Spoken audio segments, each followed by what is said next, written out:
All right, hello everyone, it's Varric, and welcome to the finale, day number 8 of the pilot episode slash first season of the Jobless walkthrough series. Now, today is a bonus day, a bonus stream that I did announce a few days ago because the main goal of this first episode slash season of the series is to get to level 12, as you can see right here.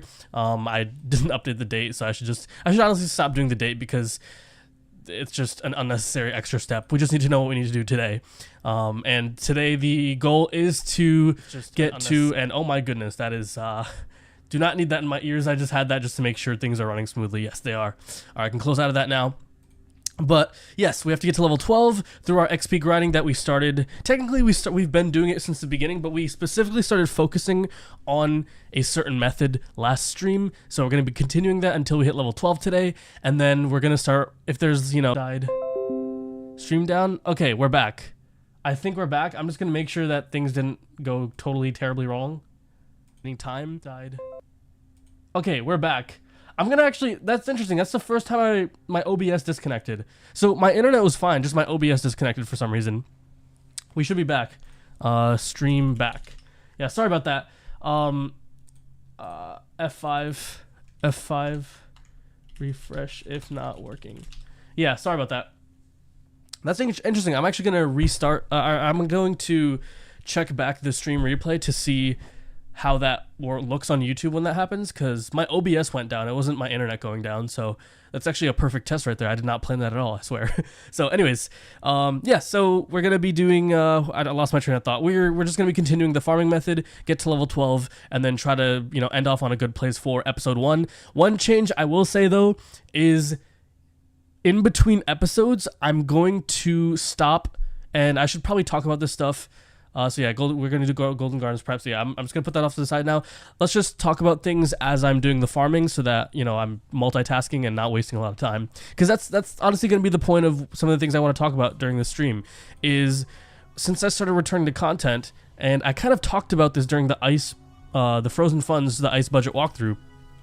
And it is that I want to be productive when I come back to streaming, because my idea was I will come back to streaming, and actually we're going to start off with fishing because I want to use my energy as effectively as possible, because unlike last stream where we fished towards the very end, we wasted all that time. All that time we could have been generating energy to catch more fish. So we're actually going to fish at the beginning of the stream just to get some gold, because we will still, this is still, I believe, the best time, at least, like, I think it's still the best time method that I know right now of getting gold. It's better than the soft hoods over there, or at least more reliable.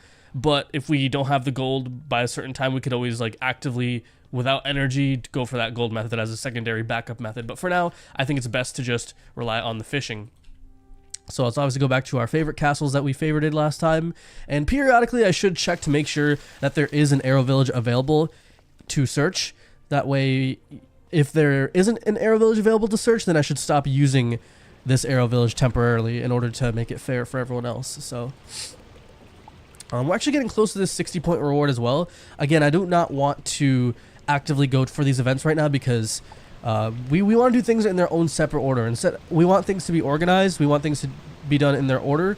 That way, someone following along can follow along more easily, because they know that, hey, I'm going to be doing specific things and I'm not going to be sidetracked by other things. That's something I really want as a big part of this series. So that's one thing. But what I wanted to talk about was, yeah, so I want to be productive during my time on YouTube now, because I don't have the time I used to have for the first 3 years of doing my YouTube channel. 2023, the beginning of 2024, when I returned to streaming, that marked my, all of 2023, there was a little bit of streaming for the first 6 months or so, but I had quit YouTube for all of 2023. There was no YouTube at all during the year of 2023. I started in 2020, 2021, 2022, that's 3 years of doing YouTube. So 2023 was technically my 4th year of doing YouTube, but I didn't do YouTube. So I did YouTube for technically 3 years, on and off, because I was very terribly inconsistent with it. This is technically 2024, even though the end of this year will have been 5 years of me streaming. This is my 4th year actually doing YouTube. So that's one thing to keep in mind. But I guess my videos were still up, but I would like in terms of actively doing stuff on YouTube, I stopped doing that for all of 2023. I still technically did have videos up that were generating a ton of views and also ad revenue. Believe it or not, I still made like, it's not an insane amount of money, but I made ad revenue over the entire year, and I felt kind of bad about that, honestly. But at the same time, people are watching the videos because they still find them helpful. So I didn't feel, I guess I shouldn't feel as bad that they were generating ad revenue that whole time. But that is something to consider. So, which is actually part of the reason why I took down all my content. I want to make sure if I'm generating revenue off of previously made videos, it's videos that I believe are still things that people want to watch, that people enjoy watching, not just stuff that I have on my channel that, you know, is just out there for no reason, you know? That's why I'm controlling the content that I'm putting back out as I'm bringing back the videos. But why is all this relevant? It is relevant because with this Jobless walkthrough, I'm only focusing on one walkthrough series at a time. That's one thing to keep in mind. So far, my content is only Wizard101 Jobless walkthrough content. All other content is inactive series. The budget walkthrough is not an active series. I also don't plan on bringing that back anytime soon. If I do bring back a budget walkthrough style series, as in questing, it would have to happen at a time where I'm willing to give KingsIsle Entertainment money again. My threshold for giving them money again is extremely low. I've talked about it in plenty of videos. Literally just make a tweet where you support, where part of the proceeds are feeding kids in Gaza. That's the bare minimum. If they do that, make a tweet doing that, I will literally start paying for Wizard101 stuff again. And the way I do it this time, and what I regret that I had not done in the past, is if I do the budget walkthrough, I should buy all the zones instead of buying membership. Because once I buy all the zones, that's a one-time payment of, I think it's like $200. For $200, I essentially unlock the game. And then, yeah, every year when they release a new world, it's going to cost me like maybe $20-30 to buy the new world. Then I can choose to say like, hey, I'll choose to buy this new world, to buy permanent access to this new world. I think just subscribing to things as a membership is just a dumb concept. I feel like Adobe is the pioneer of this subscribe to service type stuff, although because Adobe existed before KingsIsle Entertainment, so, and Adobe kind of pioneered the way for all software to become like software as like some sort of service type thing. So, which I think is really, really dumb. I think ownership is a very important aspect of buying things. I think a subscription is like, it's just icky, dude. It's just an icky business model to me. Like, yeah, it works, but at the same time, typically when you trade something, you're getting something in return. When you're subscribing to something, you're only receiving temporary ownership of it because there's still copyright. There's still copyright laws, so you can't just like, obviously you can't just subscribe to something and then download it to have access to it forever because now you're violating copyright laws. But when you're subscribing to something, you're saying that, hey, I can own this for viewership, for my own personal viewership and anyone that I invite over to view with me, but I'm not distributing it now because that's just how copyright laws work. But when you subscribe to something, it's like in their, I'm sure it's in their clause that they don't want you to download the material, and you lose access to that copyright, that limited amount of copyright that allows you to view it once you are no longer subscribed to it. So, but that's just like mainstream now. Nowadays, you're gonna have to freaking pay a monthly subscription to use your car's auto headlights. I think on a BMW car, for certain cars, the auto dimming headlights feature is now a subscription based thing. Like, it's not only subscription based. You could buy the permanent feature, but there's a subscription model. So they're this subscription based stuff is literally creeping into everyday things. Like, people do not realize how many rights they're actively but slowly, and that's a key point there. You're slowly losing your rights to have these things, to your rights of ownership, by whittling away at things. That's how the companies are doing this very like tactically, very carefully. They're very slowly making everything subscription based. They've done it with technology where you pretty much cannot own your technology. You're almost buying it as a subscription. The companies themselves don't invest resources into being able to repair the technology. They'll just try to sell you insurance plans or these like subscription plans to then say, hey, let me trade in for a new device, or let me just trade in to get the new thing, because that makes them more money in the end. And it makes you get a new product so you feel good about it. but now they've whittled away at the fact that your stuff is now not very repairable. I highly suggest y'all watch Louis Rossmann. He has a ton of great content around this where he does a much better, like, he's literally been in the right to repair industry for well over a decade. Like, his entire business and his entire motto is like, if you buy stuff, you should be allowed to own it type thing. And I think that's a really, really good take, you know? What's up, Rog? What does your comment have to do with anything? Why is trade-in bad, though? No, I don't think trade-in is bad. I think the way the trade-in is set up is the company is making money off of giving you a bad product. That, like, why do you need to trade in the first place? I don't think trade-in alone is bad. It's the fact that trade-in is very nice because they make the product such poor quality that you have to trade in the first place. Because the company is not going to just make one product and then just shut down. The company wants to stay alive forever, which...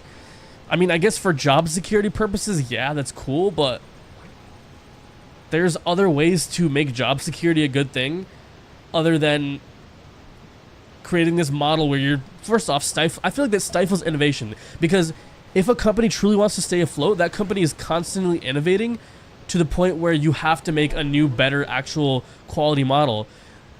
The reason why our phones don't improve, I think it actually hinders our technological progress because of this subscription-based stuff, because things are made such poor quality in the first place, that to increase, you know, company profits and like shareholder value, stuff like that,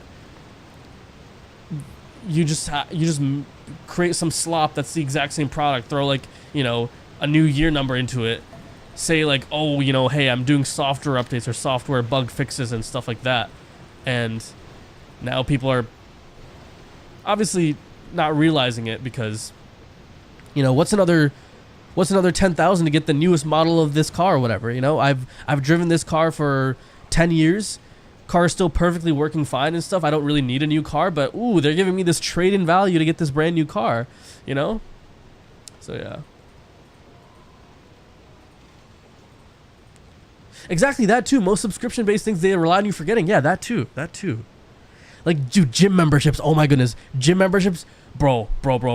They literally make it so difficult to cancel your gym membership, and they sneak it into the fine print of your purchaser's agreement to try to avoid legal trouble. It's so funny, dude. Our freaking legal system is... It's so bad that all you have to do is take advantage to it. Dude, that's why laws alone will never...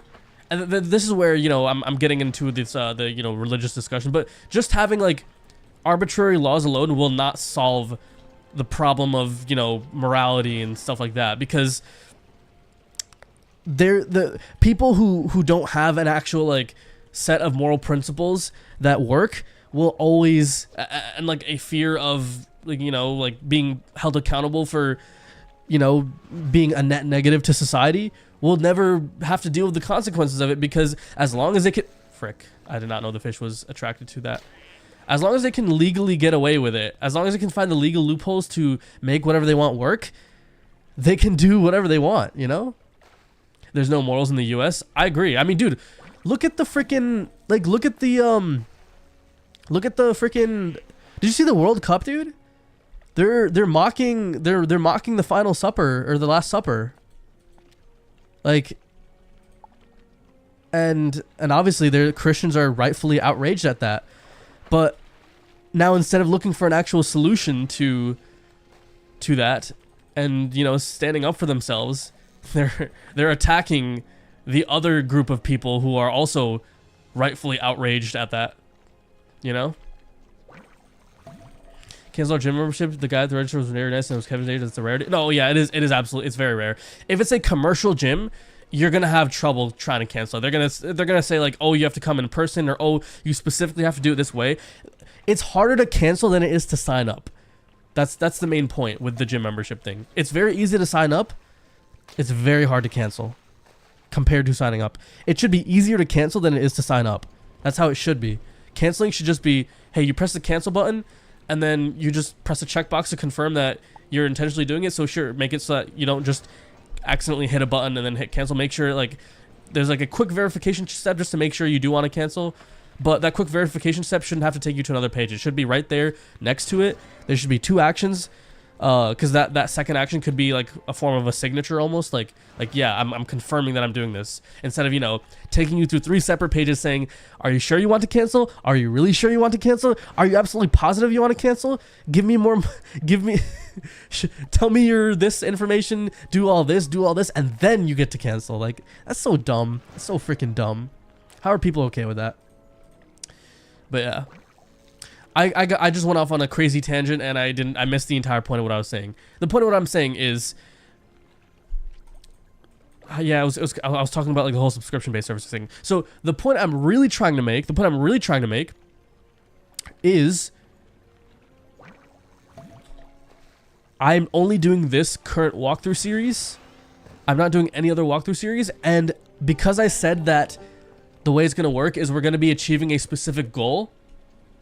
And once we achieve that goal, I'm going to take all the streams, all the days of the walkthrough series, and then turn it into a well-edited video so that people that don't like long live stream content can also enjoy what we're enjoying here. Obviously, all y'all here do enjoy this live stream content. The people that afterwards watch the VOD after I finish the stream enjoyed that content. Believe it or not, the views that I get from stream are either half or less than half of the actual total views that I get on the video. I have the analytics to back that up.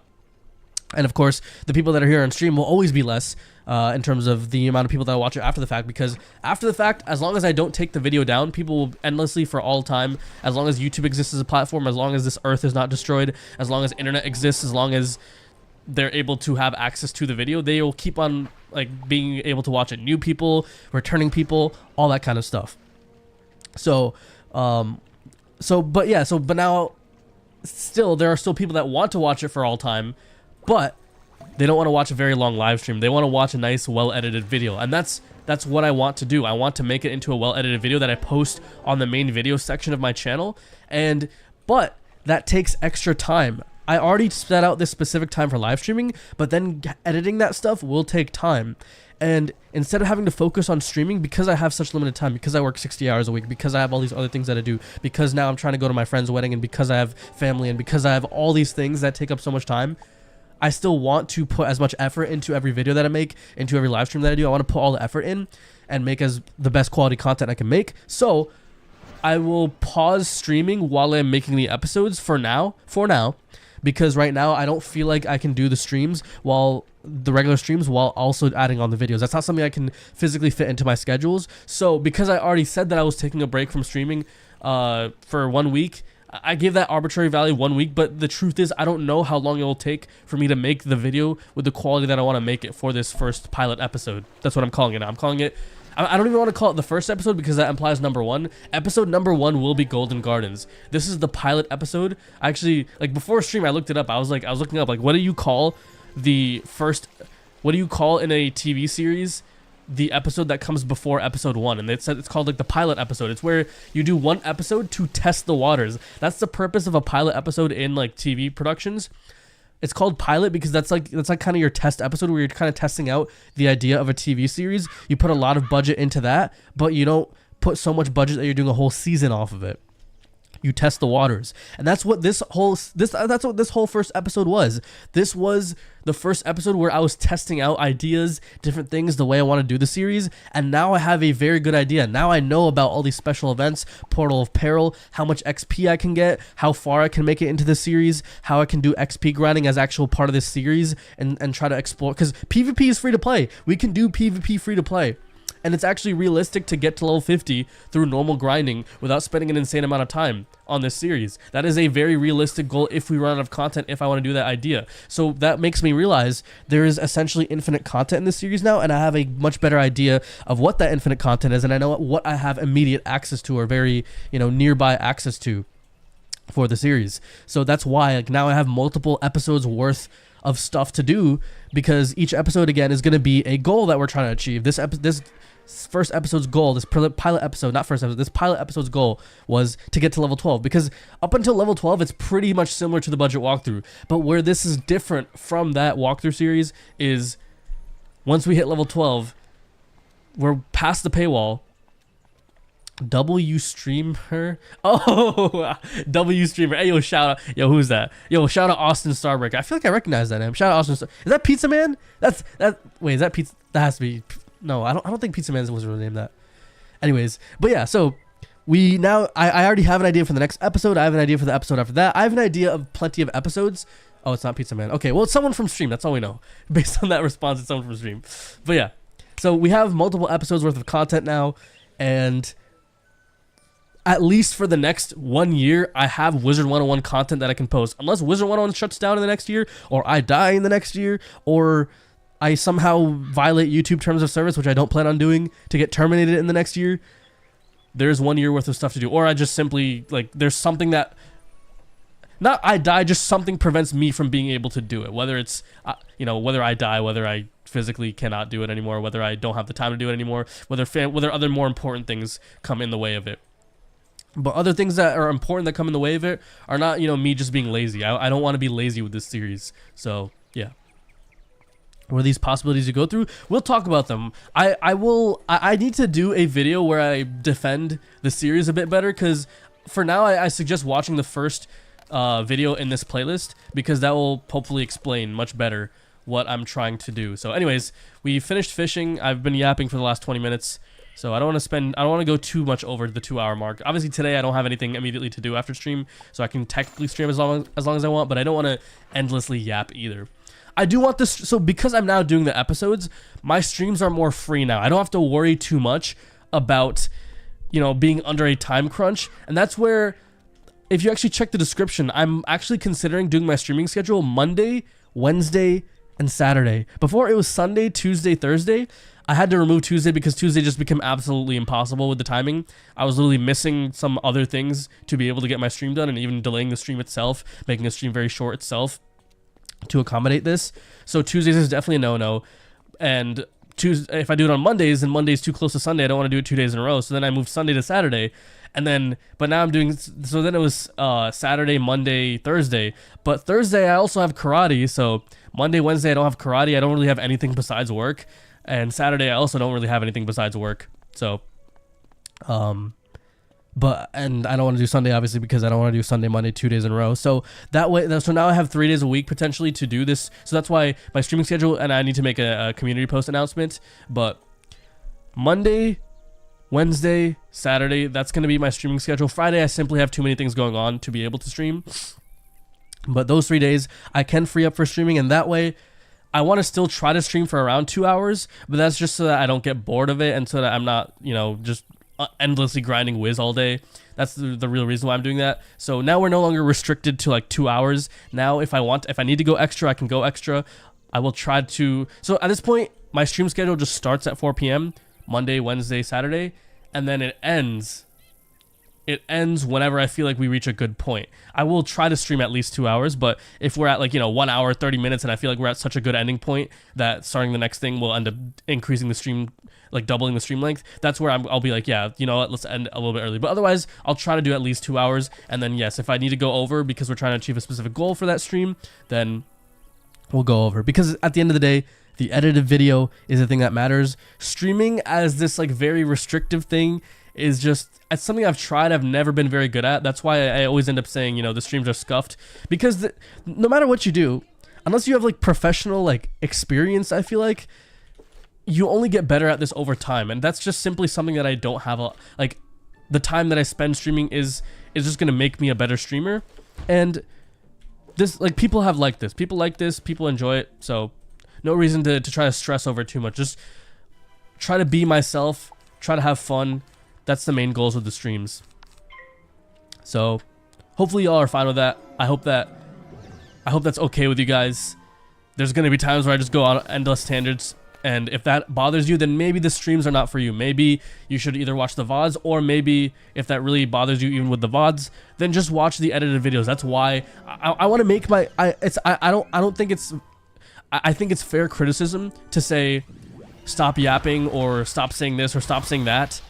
I don't want to hear that, and that's fine. Like what I was doing before was I was like getting kind of annoyed with people that said that and saying, like, just don't watch, or just don't watch. But now what I'll say is don't watch the streams, because the streams are just going to be like that. I want to stream the way I want to do it, and if people enjoy watching the streams that way, they can continue watching. But I also don't want to alienate those people that still want to watch the Jobless walkthrough, still like this concept. They just want to watch it in a more palatable way. So I want to make it so that those people can watch it in that way where it's more palatable by doing separate, specifically edited content for them. I hope that makes sense. I hope I explained myself well here. So, yeah.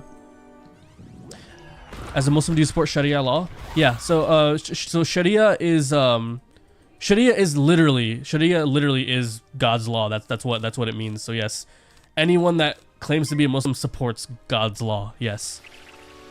Devil's advocate, if I only want to use something for a month or even once subscriptions can be bet to play devil's advocate, if I only want to use something for a month or even once subscription can be better. Well, yes. But now you're not really subscribing. You're just testing the waters. So I think that's fine. I think for like but here I don't like the term devil's advocate. I'll say for the sake of argument. Sure. If you don't want to fully commit to something, but then that's where a free trial or a demo comes into place. Now you can test out that thing, having limited access to it, and then decide, yes, now I want to buy it. That's how, and in the context of Wiz, if you remove the membership subscription aspect of it, you remove the membership, then what you have is you have this free-to-play zone. They could, in my opinion, again, they should increase the free-to-play zone, but honestly, the game has enough content to where you technically don't need to do that. But the popular part, the best part of the game, which the most popular part of the game is the main questing part. That part, if they want more people to come to that, then I believe they do need to increase the paywall, or increase where the length of the paywall. That's one thing. Number two. I don't know what number 2 is. I lost my train of thought. I'm sorry.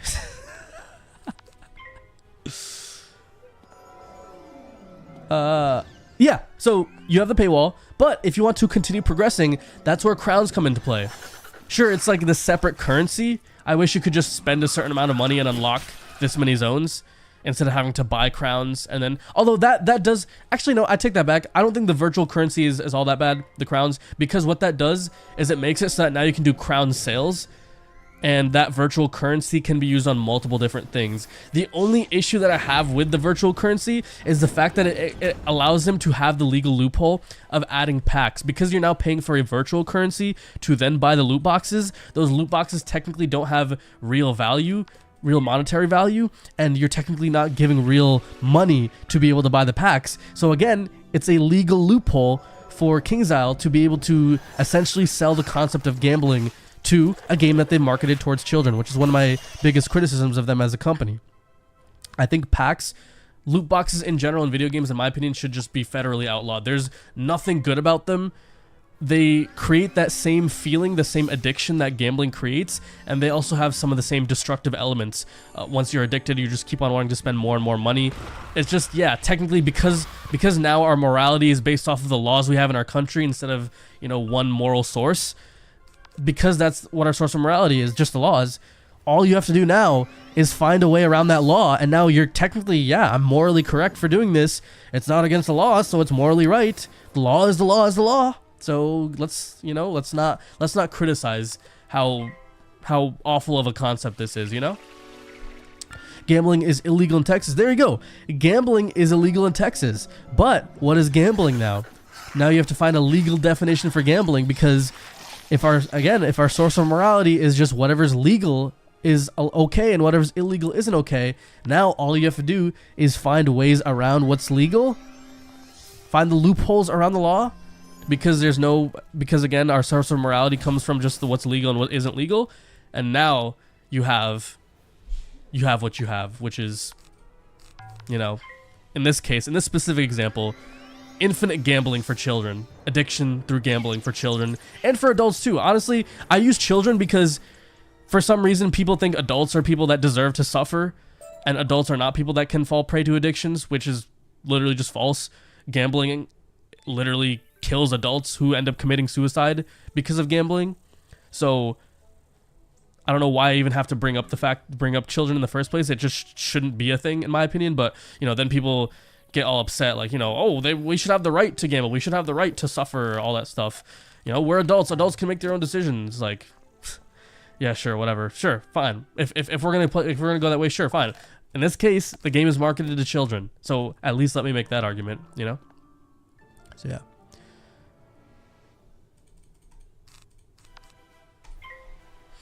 weed addiction. See, that's I mean, what is the purpose of saying weed addiction? What's the point of saying that? Where did I even mention weed? I feel like you're I don't know why you said weed.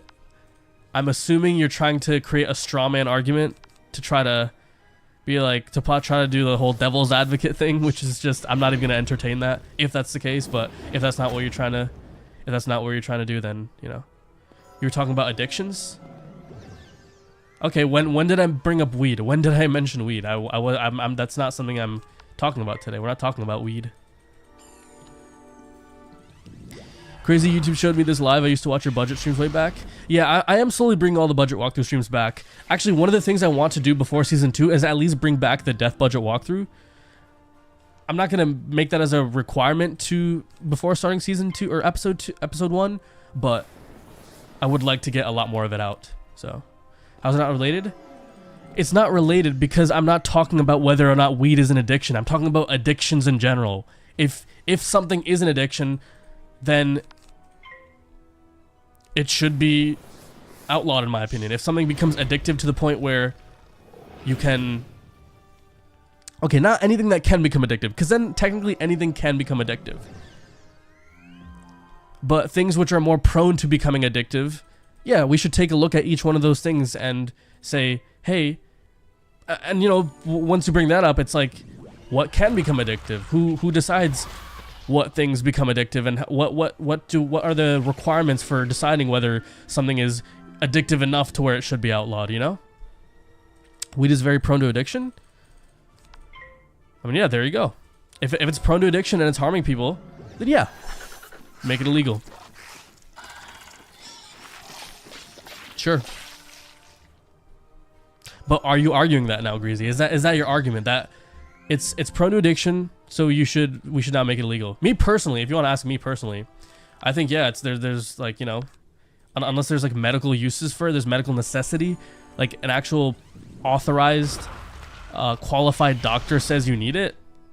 Other than that, I feel like why should it be allowed? You know, I'm not of the mindset that we should be like, we should have complete and total freedom on everything, just certain things that harm society, which I would argue actually that certain addictions which are not addictive enough to be considered harmful to society, I would argue that some of those, there are certain things that fall under that still are harmful to society. So, as someone who smokes too much weed, yes, it shouldn't almost be as easy as going to the grocery store. There you go. There you go. I didn't say it should be illegal to the point where people that may actually end up needing it, because I'm pretty sure there are medical uses for it. I'm not an expert in this, which is why this is why I didn't want to bring up the argument in the first place, because I don't want to entertain ideas that I can't have a strong opinion on. I don't think it's really worth me talking about them if I don't have a strong opinion on them. But as a general principle, there should be a certain threshold of limitation. I'm not of the mindset that, yeah, sure, anything that's not harmful to society should be allowed, because who gets to decide whether or not it's harmful to society? Who decides that? You know? Sugar and caffeine are also huge, so bad, but no way to really regulate that. That's why. That's kind of part of the point that I'm trying to make. You know? What about sugar? I know, I agree. Sugar is awful. It's in so many foods. It's in so much food that how do you regulate that? It's also, sugar is both really bad for us, but it's also in fruit, you know? Are you just gonna ban fruits now? That's why I corrected myself earlier when I almost said that yes, it should be illegal if it can be addictive. That's why immediately, as soon as I almost said that rather, I corrected myself, because yes, there are certain things that just because it can become addictive, you can't just ban that thing outright, because now you're banning things which should be perfectly allowed. Like fruits have sugar in them, but I don't think anyone would argue that we should ban fruits, unless you're some sort of person who thinks we should eat plastic, because, you know, you can be addicted to work. Yeah, that's why I didn't make that argument. That's why I didn't make that argument. Most things are fine in moderation, but self-control is more important than regulation. Yeah, but who how do you develop that self-control? Who's going to help you develop that self-control? When you're certainly not doing it on your own. If people could do it on their own, then addictions wouldn't exist in the first place. If self-control was so easy that anyone could do it, then we wouldn't have any problems in the world. Or we would at least reduce most of the problems in the world. People that like wealth too much, people that are addicted to wealth, who prefer their own wealth over being able to benefit people who are not as fortunate as them. Who's there to regulate those people who are hoarding an endless amount of wealth? Who's self-controlling those people, you know? I think it's an important thing to think about. Also, maybe I should add a heal in my deck, just so that every now and then I can just heal. Because, yeah, I don't know.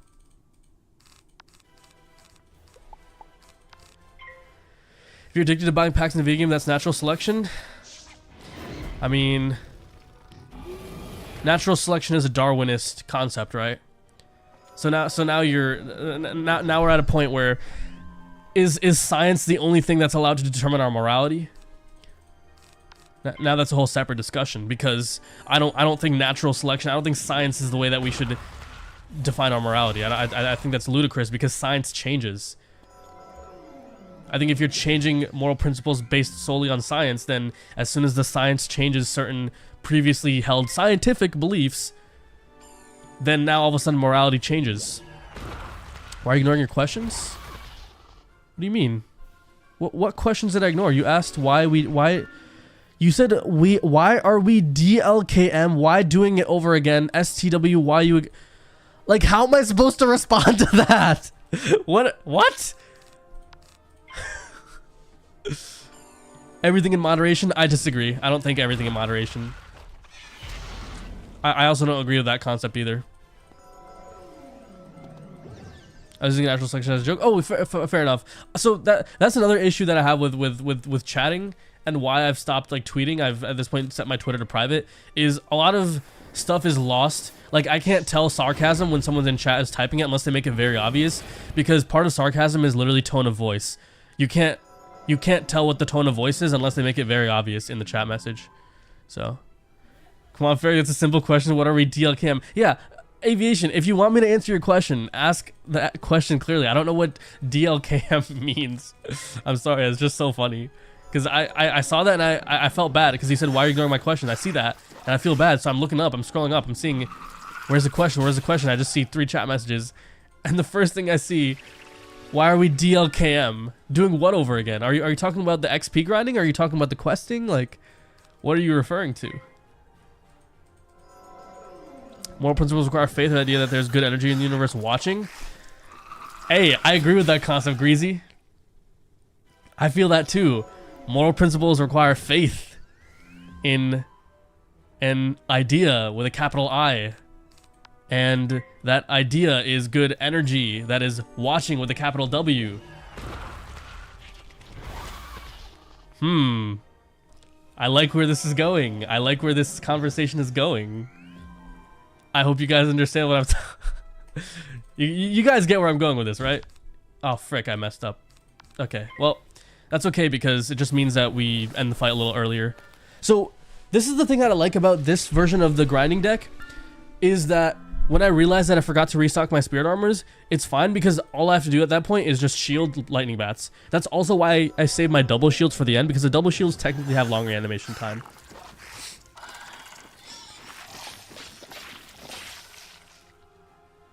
I'm not going to read that chat message.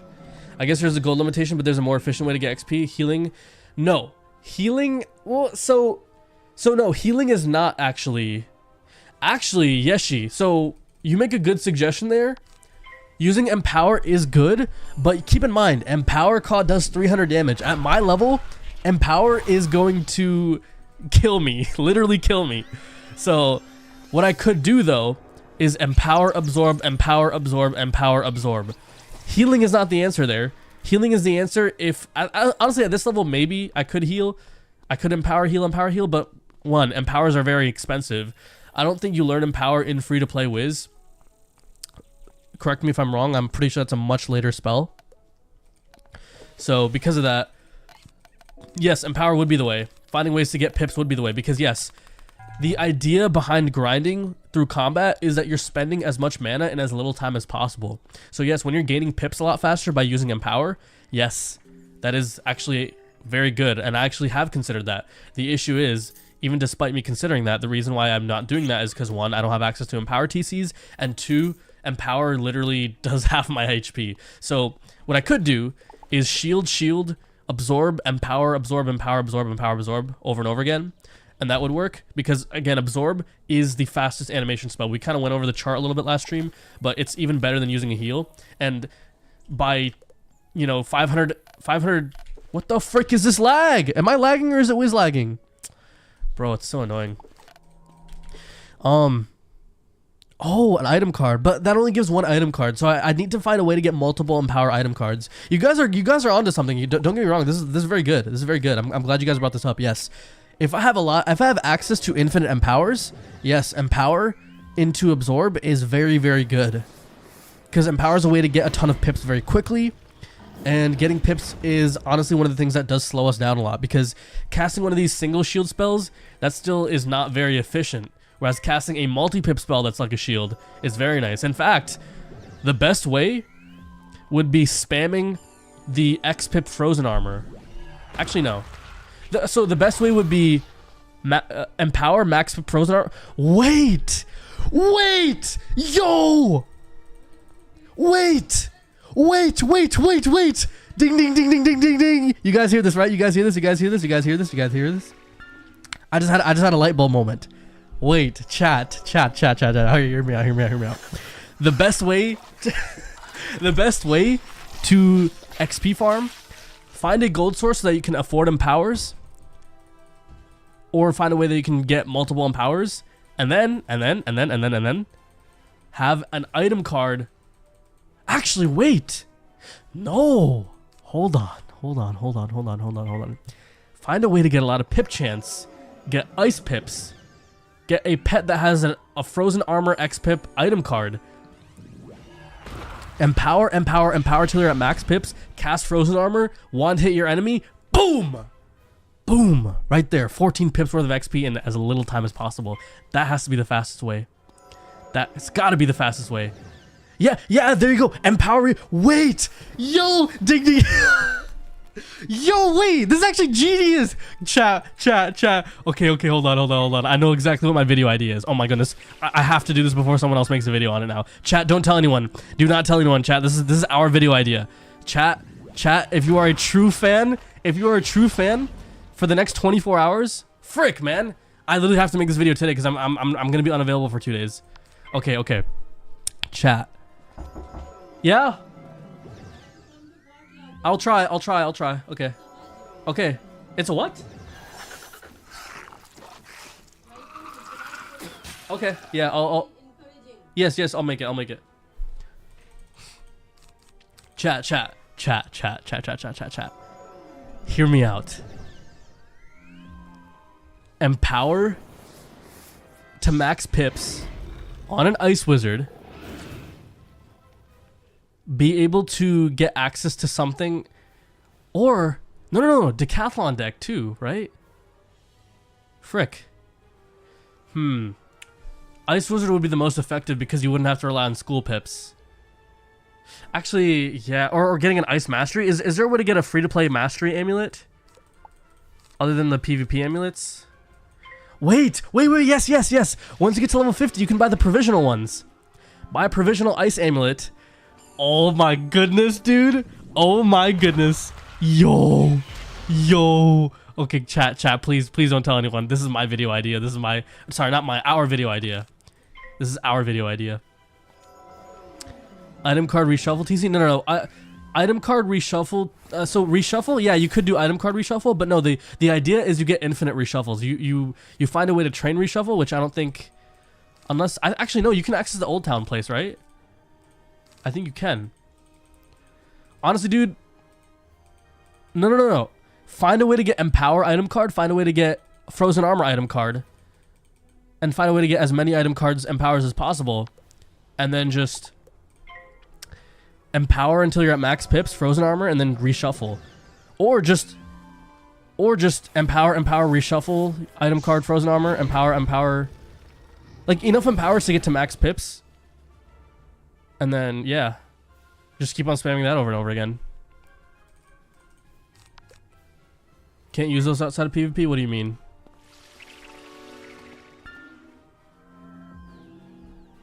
Oh, yeah, you're right. You're right. So, okay, is there any other X-Pip spells? So, first off, does every school have an X-Pip spell or no? Or just a very fast animation 7-pip spell, 7 to 14 pip spell. Because the idea is you empower to get max power pips, and then for your school, is there one for death? Because I would love to get a max death wizard as fast as possible. Frozen armor is very nice though because it's an X-pip. It's an X-pip, very fast hanging effect. So ice would be able to do it much faster than any other school. But I guess for other schools I could... Just trying to think, dude. Well, no, because frozen armor is very important because with the pips that you're getting from that, you're able to empower on top of that absorb because you're dealing damage to that absorb, which has more damage than this puppet can deal out anyways. Death's X-pip is a minion. Yeah, so you still could do it. You would just have to wait to get to a higher level first to where you have gear that allows you to survive those empowers. Because empower is moon damage, so you need universal resist. Plus flat resist helps too, but you can't, obviously the lower you are, the harder it is. But what about donate power? Is donate power gives you 2 pips, right? Or does it give you 1 pip? Chat, is donate power 1 pip or 2 pip? I think it's 1 pip and it gives you 2 pips. That or it's 0 pip and it gives you 1 pip. No, Vengeful... Actually, wait, Mono, you're right. Vengeful Seraph. Wait, you're correct. You're actually right. You can reshuffle Vengeful Seraph. Oh, but you can't infinitely... You can't do it infinitely. You'd have to do it... You'd have to, like, end the combat. Yeah. 2 pips for the cost of 1, yeah. We're strategizing here. Yeah, there's the Archmastery duel, Yeshi, but the problem is you can only get one ice pip per turn, even if you have 100% power pip chance.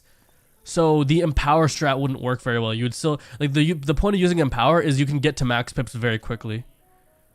Donate power works instead of empower. Not as quickly though, because empower, it costs 1 pip and gives you 3 pips.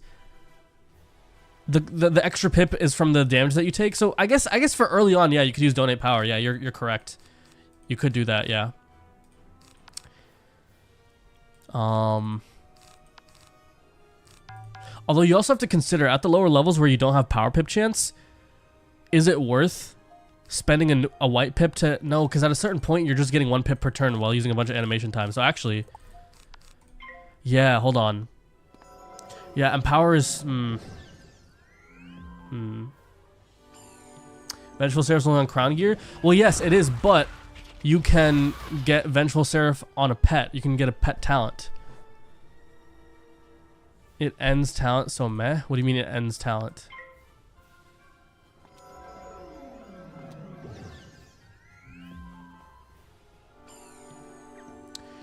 Supercharge! Wait, TC supercharge. How rare are those though? That's the one issue. Those probably are. Yo, if you get it from the plant though, hold on, wait. If you could get it from a plant, no shot. Wizard101 treasure card supercharge.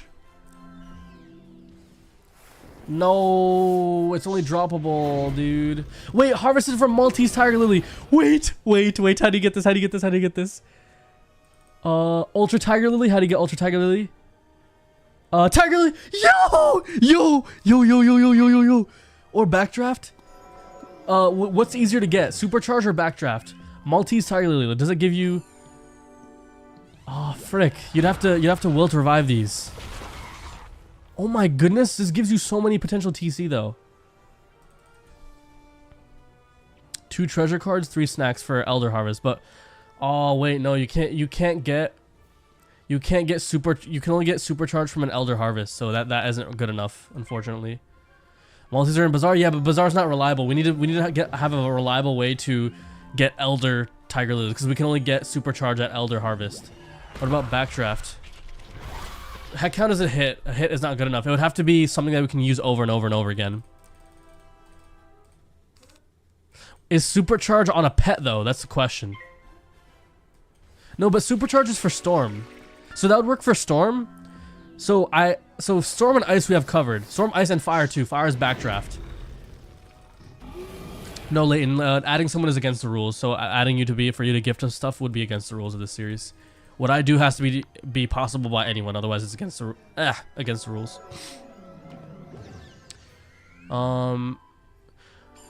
Lonnie, so leveling is not that important in this series because just by getting to level 12, we have access to infinite content in Beast Moon and Decathlon. And the reason I say level 12 instead of level 10, because technically you get access to those at level 10, but level 12 is where we get access to gardening, and spending gold and having a good pet is very important in Beast Moon, in Decathlon. So I consider level 12 to be the minimum level for Decathlon based on that principle alone. That's one thing. Number two is there still is an end point to Decathlon once you get all the decks and all the reasonably achievable badges from Decathlon and all the pets, the hamsters. I think that after that, I mean, yeah, you could grind for rewards and stuff like that. Like, I think you can craft skeleton keys, for example, by using runes.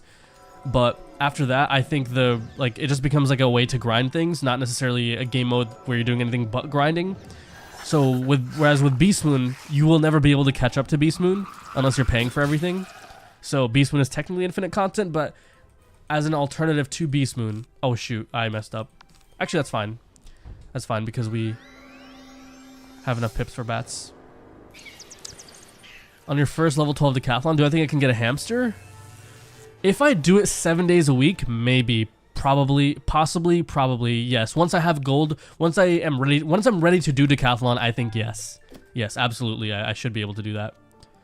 But what does that mean? When am I ready to do Decathlon? And my definition would be I have a reliable enough gold source to where I won't have to pause the Decathlon grind to do gold farming. That's number one. And number two is I have I'm not even consider Decathlon pet because I think you can get the hamster without having any kind of specific pet. Like, you could do it without Maycast heals. You would just have to pack the heals as TC.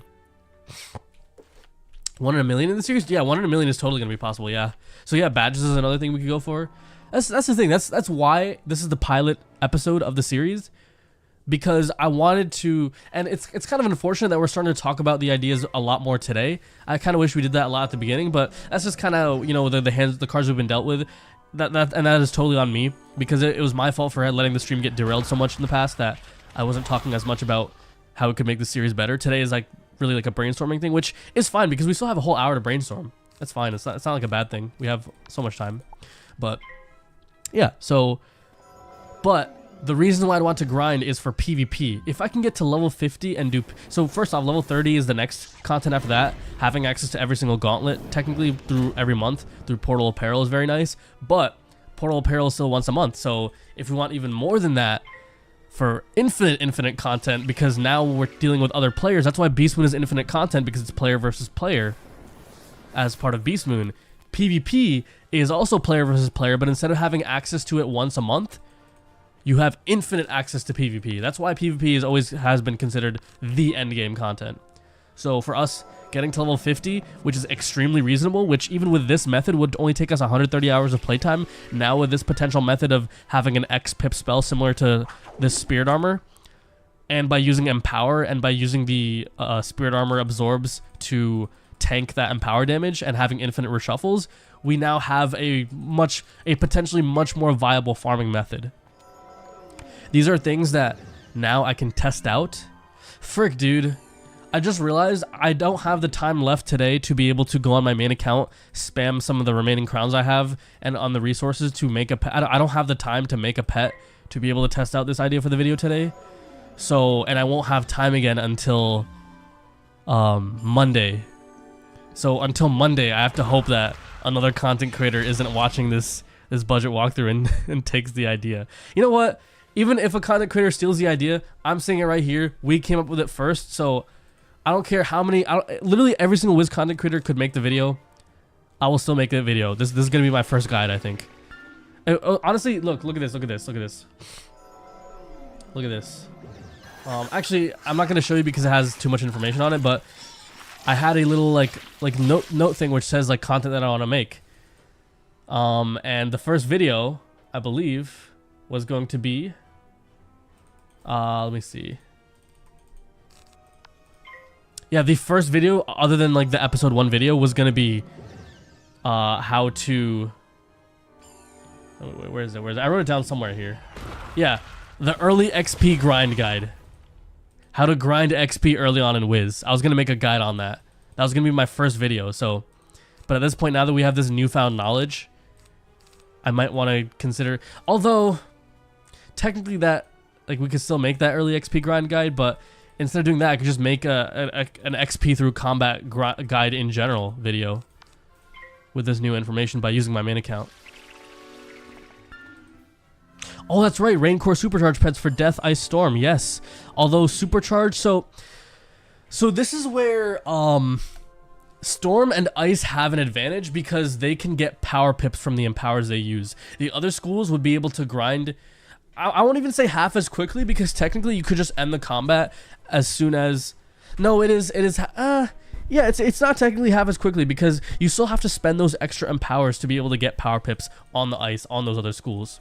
So I think it's Ice that has the advantage because you can't really use Empower when you're using Supercharge because you're taking the damage so early on. But then again, you also can't get Empower early on. So maybe Donate Power is the wave, but then how do you get Donate Power? These are all questions that I need to consider before making this video because we have to keep in mind all this has to be done within the rules we've set for the series, and one of the rules is easily repeatable. That therefore I won't be relying on TCs that require the bazaar to get. They need to be TCs that I can buy from a vendor or that I can get from a gardening source that I can reliably, reasonably get. So, what's Guten? Guten is like good in German, I think, right? 130 hours?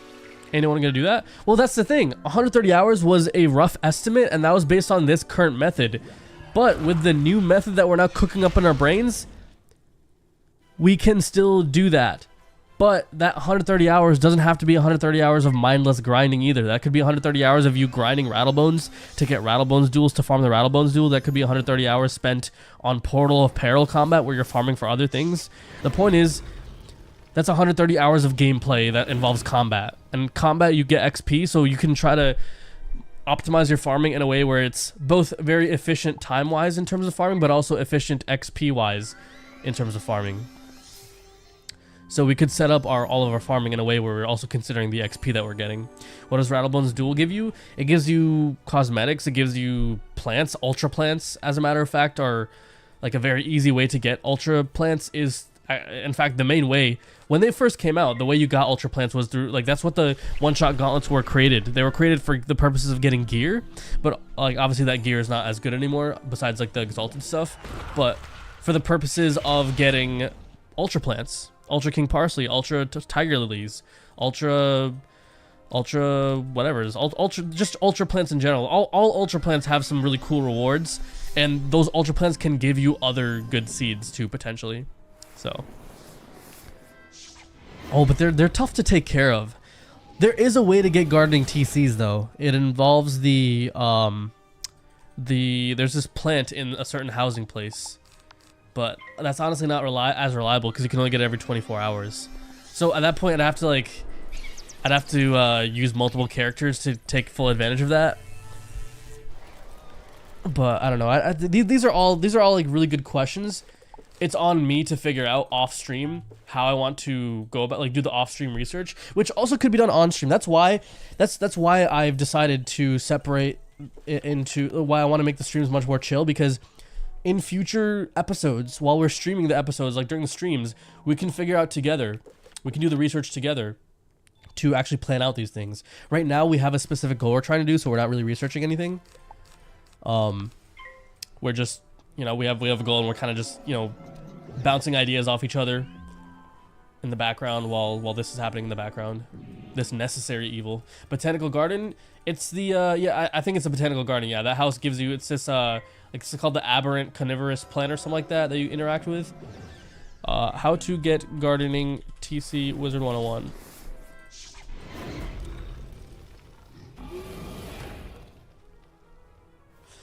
Yeah, people say Bazaar, Botanical Gardens, and Bazaar is obviously violates one of the rules of our series, which is, or violates the general principle, which is that it should be reliable. Bazaar is not, if this idea catches on, the Bazaar will no longer be a reliable place to get TCs. So I don't want to use the Bazaar as an example.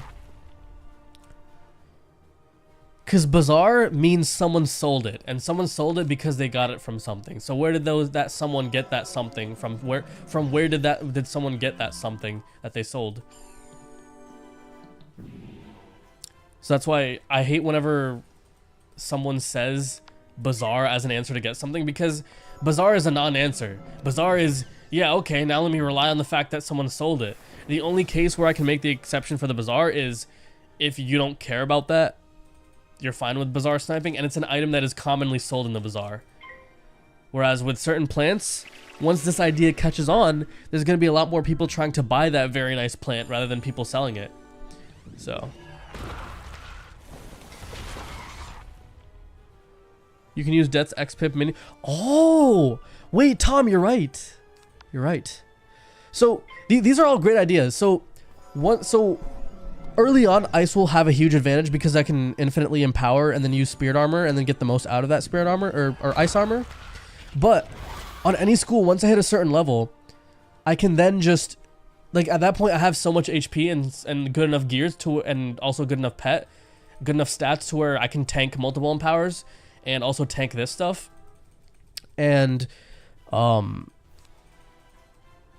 just have it so that I just find whatever that school's XPip spell is and just use that to its fullest advantage. So for fire, I could find an item card or TC reliable backdraft.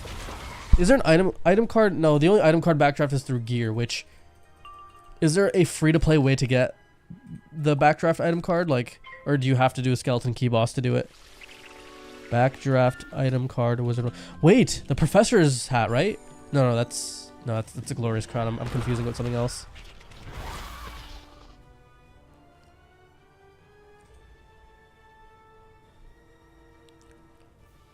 There's Unwavering Chivalric Crown. They really made a 170 version of the Chivalric Crown, but it's ice only. What?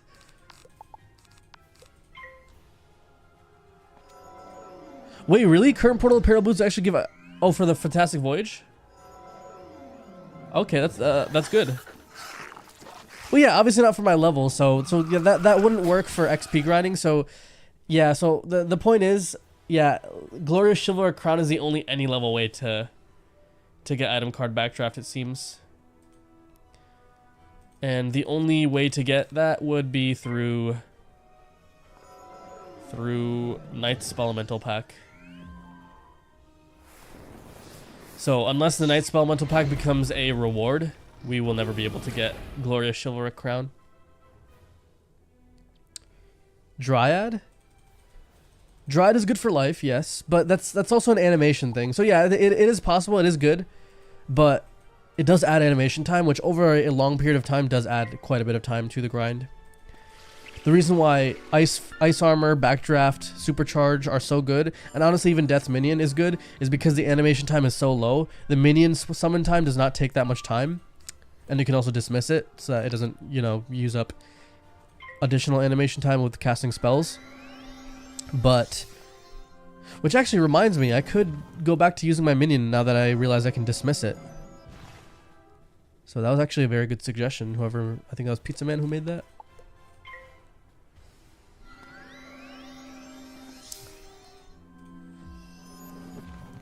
Well, no, I'm not. That's what I'm saying, Yeshi. I'm not saying XPip spells. I'm saying XPip item cards. So Frozen Armor you can get as an item card. Supercharge you can get as an item card through something that's allowable in the series, which is the kiosk.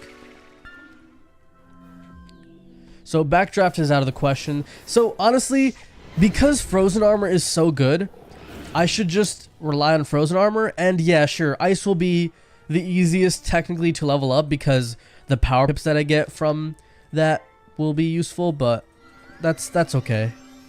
That's perfectly fine. Honestly, what I could do is if I do have power pips, first spend those power pips on something for my school, and then if I have 7 white pips or just 7 turns worth of pips left over, then yeah, then I'll use frozen armor once I've exhausted all other non-power pip. Like once I've exhausted all my power pips, all non-white pips, then I'll use the frozen armor. We'll figure out a way. The point is, we can get frozen armor item card from a pet. We can use a spirit armor turn 1, hopefully, because we can just go for a life pip turn 1 and then have a power pip turn 1.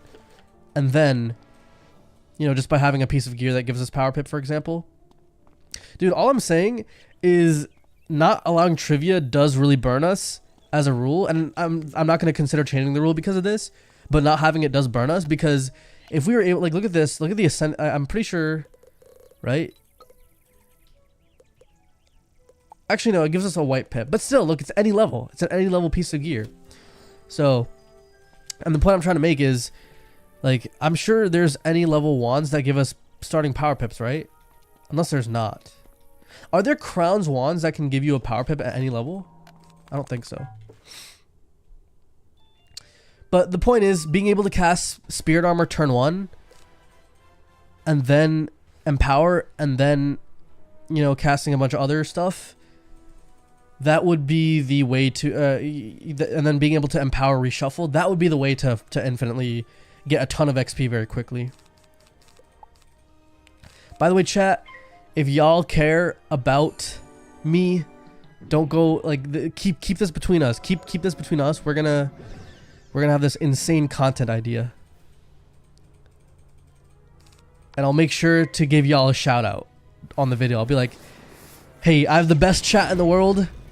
They gave me this idea, and through that idea, we collectively came up with this amazing strategy where we bounced ideas back off each other, and then that way we promote the walkthrough series as well, and that way you guys have a better experience because there's more friends. We have more friends in chat, and boom, we dominate the world.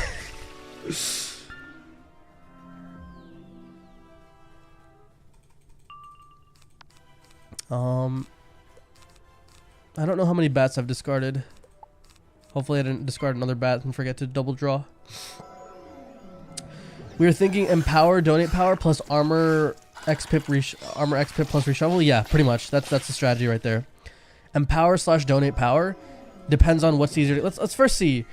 Wizard101. Let me just make sure I'm casting spells in between. Okay, good. We do have another lightning bats. Wizard101. Empower Treasure Card.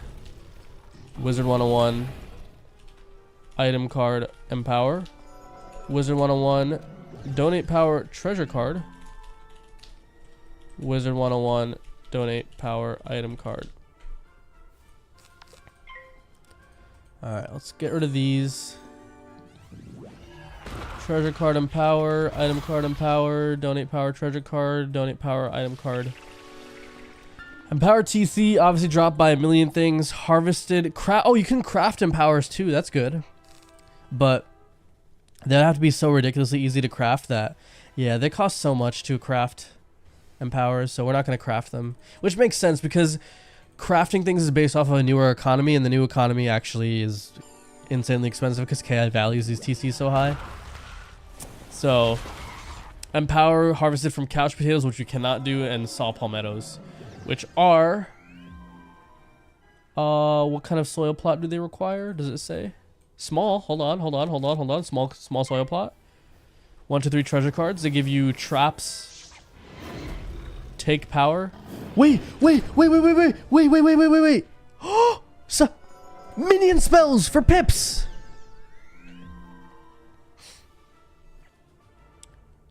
Wait. Oh my goodness. Bro, I love this, dude. Wiz Research.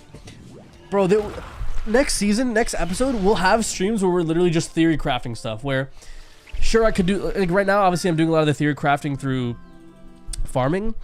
What I should do is have my second monitor on stream where I'm doing this research stuff like on stream. That way you guys can see it, because obviously this content is just getting, you know, it's just repetitive. So for next episode, I should set up this set it up so that we can, while we're theory crafting, you guys can see what I'm looking up. Or into the sacrifice for pips. Animate into the take health OP XP strat. Or yes, dude, wait, yes, on a death. Wait, that's awesome, because if there is a character that I want to get to max first, it's Death. Death is my favorite school. So maybe next season. So once I figure out gardening and gold, I'll for that, like, another goal that I'll have is make the Death Wizard, because at this point I want to do all the events on the Death Wizard. The Myth Wizard is the first wizard. I initially created it because of Monstrology, but like now that I've thought about it, like after the fact, I think it's best to do Monstrology on my main character, which should be my Death, because on a Myth all we really do is we're able to add this element of being able to potentially solo things by having access to more minions. But other than that, there's nothing unique about Myth that makes it better than Death, that makes me want to play it more than Death. So I'd make a Death Wizard, and then yes, Death, animate into sacrifice minion for pips. So how do you, what are the minion spells? Wizard101, sacrifice minion spell. Man, if Empower was still death damage, you could literally be immune and just empower infinitely without ever taking damage.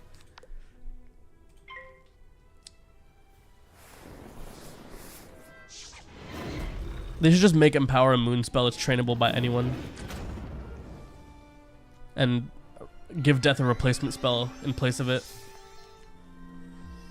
That way, Death... Because right now, honestly, Death, as the school that owns the spell, is hurt the most by the spell, because your gear boosts the damage on the spell.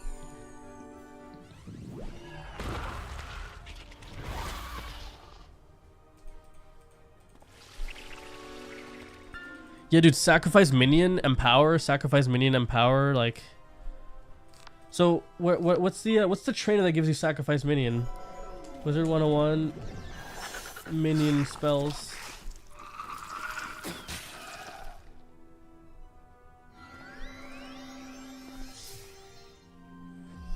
Let's do take powers. Wizard101, take power, that's the name of the spell.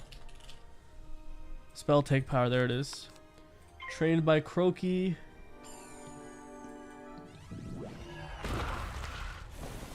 Oh, Storm is the one that's for pips. Storm and Fire are the ones for pips, and Storm is the better one. Storm gives you 4 pips. Sap power. Sap power. How do I get Wizard101 Sap power treasure card? Wizard101 Sap power item card. It's in Marleybone? Yeah, but you have to be level 25, but we won't really have any good access to that area unless we can get to it through... And this is where, yes, technically, if you want to infinitely train the spell, you could get it through teleporting to someone, which we wouldn't be able to do because that goes against our rules for now. But if I can find an item card / TC version of it, we could just use it with Decathlon deck, and then boom. And Decathlon deck, like a max level Decathlon deck, is the best way because you can hold as many you can hold up to 64 TC, which is better than any other deck. Sap power item card. There is no item card sap power, sad. You can craft it though. Hold the phone. Wait. We're cooking. Chat, welcome to the Fair Kitchen where we are cooking up things today. I have Bartleby. Isn't that one of the packs that you can get from a certain event? Or did actually no, they changed that, I think. Jewel Circle Blossom? Hold on. Hold the phone. Requires small. Does it require an enchanted plot? It does not say it requires an enchanted plot. Is there a way to get these plants free to play? I'm pretty sure there is. Okay, but how do you craft it though? Wait, sold by? It's sold by vendor. Wait. It's sold by vendor. That's very expensive. Frick. Yeah, but there's no easy access to these. No, they're all paid zones. Never mind. They're paid zones, so we can't get the vendor. We can't get it by vendor. Jewel plants are crowns only. I'm sure there's a way. There's got to be a way to get them other ways, right? Is there no way to get them otherwise? I guess there's not. Yeah, no, there's not. Okay, ignoring jewel plants though. Sorry if I'm yelling into my mic, by the way. I'm super excited. Bro, you gotta realize, anytime we find something nice for the series, that's more content for me. So, yeah. Dang, dude. If I can just get over this one hurdle of being able to sacrifice a minion for pips, we are golden. Let's ignore the supercharged tabs. Let's ignore the Reddit tab.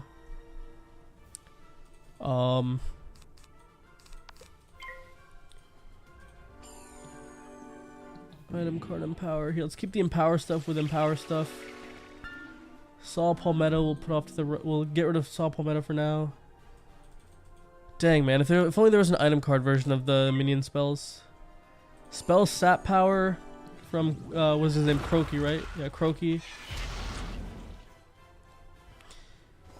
So sap power and take power. Wait, chat, why is sap power just the same as take power, but just okay, these spells are not balanced at all. Cause okay, so steal health steals health from your minion, which doesn't kill it. Sap health just sacrifices your minion for a straight heal. Okay, yeah, life, ice, and balance are all just sacrificed for heals, but balance gets the best heal for some reason. And ice is also now a healing school, which obviously Legacy Ice probably was considered a healing school because it was one of the support tank schools. So in terms of their original identity, these do make sense actually. These make perfect sense. Ice, life, and balance are all utility schools, so they're getting health from the minion. Death is a solo steel health school, so it's draining from the minion. And then storm and fire are glass cannon schools that are fast paced, so you want to kill your minion for pips, which makes sense. But I guess yeah, so fire is more tanky slightly than storm, so it's less pips. But I should consider take power as well. Wizard101 take power. Treasure card take power. Also craftable, also saw palmetto. Wait. Hold on, wait, no, take power is the way to go. Saw palmetto. Saw palmetto drops take power cards. Actually, take power, that's why I even discovered the take power, or that's why I even considered it. Because I saw it as a possible drop from Saw Palmetto. So this thing gives us what? What does it give us? It gives us empower and take powers. So what you're telling me is Saw Palmetto is the plant that I should really go for. Because this is a potential, this is a way to get, first off, gold, because there's a lot of... Wait, it gives all the... Wait, I'm pretty sure Saw Palmetto should give sap power as well. Because it seems to give all the minion spells, all the minion sacrifice spells. So why would it just only not give the storm one? I think the wiki just doesn't have that updated. I'm pretty sure the Saw Palmetto should give that to us as well. So it gives us first off, it gives us like you know, buffs. It gives us traps, blades. Sorry, not traps, but it gives us feint. Feint could be useful too. It gives us curse, berserk, hex, dark pact, bad juju. Wait, dude, this is a nice plant. Bro. Oh, but we have to will to revive it. That or find a way to consistently get them, because it doesn't guarantee a seed.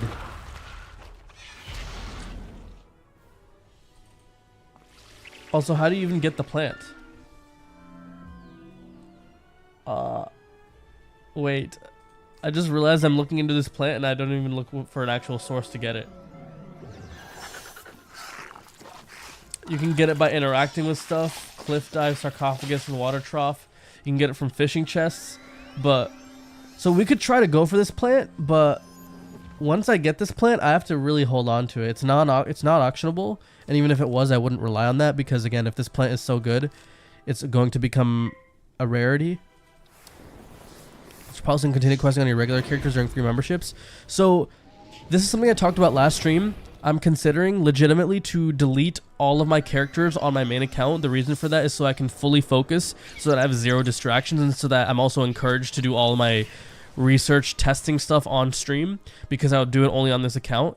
And if I do want to do a full walkthrough, like a full free-to-play walkthrough where I also explore, you know, max level PvP, I could do that by taking a break from this walkthrough series, and then once a free membership thing comes out, or even start it before a free membership comes out by using the 2 weeks of free membership that you get from doing like the whole like invite a friend thing, get a max character, and then see if I can see as a free to play max character that grinded for the first 2 weeks to get to max, like have that as like a separate walkthrough series. But that would be separate from this. So if that series happens, it would have to happen during a point where in this series where I either feel like I want to try out new content and I want to take a break from the series, or I want to, you know, or we just reach a point where we run out of content on this series. Honestly, we will never run out of content on this series.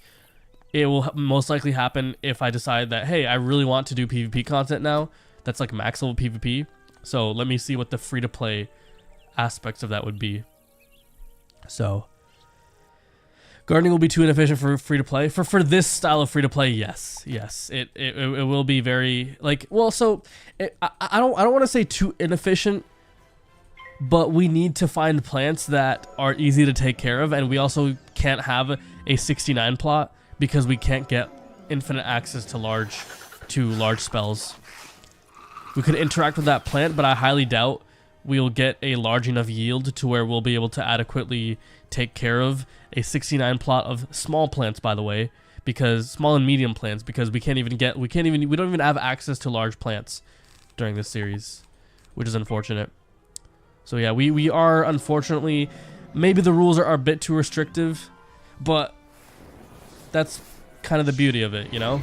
We're purposely not allowing ourselves to have any access to any premium zones as part of the series. The moment I'm able to access premium zones through something like a free membership, why not just go all out and have a series where for the first 2 weeks, I start with like obviously the free 2 weeks you get by doing the whole friend invite thing. Do that, get as much as possible, and now the series is also a completely free to play walkthrough, but free membership is a key moment during the year for the series, because that's a moment in the year where now for a limited time I can have infinite access to member only zones and get as much as I need possible from that. That would be an interesting series. That would also be honestly more applicable to the more hardcore Wiz player that doesn't want to spend money, whereas this is for the more casual Wiz player who wants to play at any time, who doesn't want to have to grind. That's why I'm doing the series this way. That's why I don't want to use free membership, because now it creates this sense of, as a free-to-play player, you are required to play during a certain time of the year now, because you're getting something so important to the series that it requires grinding through that very limited time thing. That's why events are such a big part of the series, because events happen so regularly that even a casual player could once a month be like, hey, this specific event is the one I want to do. Let's say it's a decathlon only player. I only care about decathlon. Well, now let me watch the decathlon only videos and let me take my time, chill out while grinding for the things I need for decathlon, see how he does it, not relying on any other game modes to get those decathlon things. But now I can fully like be as prepared as I can be for decathlon. So max completely free sounds interesting. It's interesting and it's totally possible, because obviously right now it's just at a bad time for me personally, because I have zero time to do this current 2 weeks of free membership. But technically, if they do free membership for 2 weeks every single year, which by the way, chat, I haven't played the game like seriously in like I took an entire year and a half almost, or a year and a few months off the game.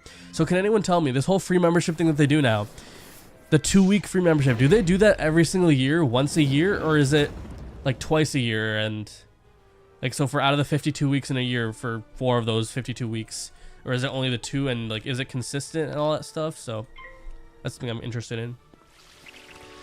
Because if I can grow as a content creator, if I have like leftover PTO from work where I reach my max bank and I have nothing better to do, which honestly I don't see that happening anytime soon, because first off, if my wife is here, then I'm absolutely not going to take forced PTO that I need to take because I filled up all my max bank of PTO to do Wiz content.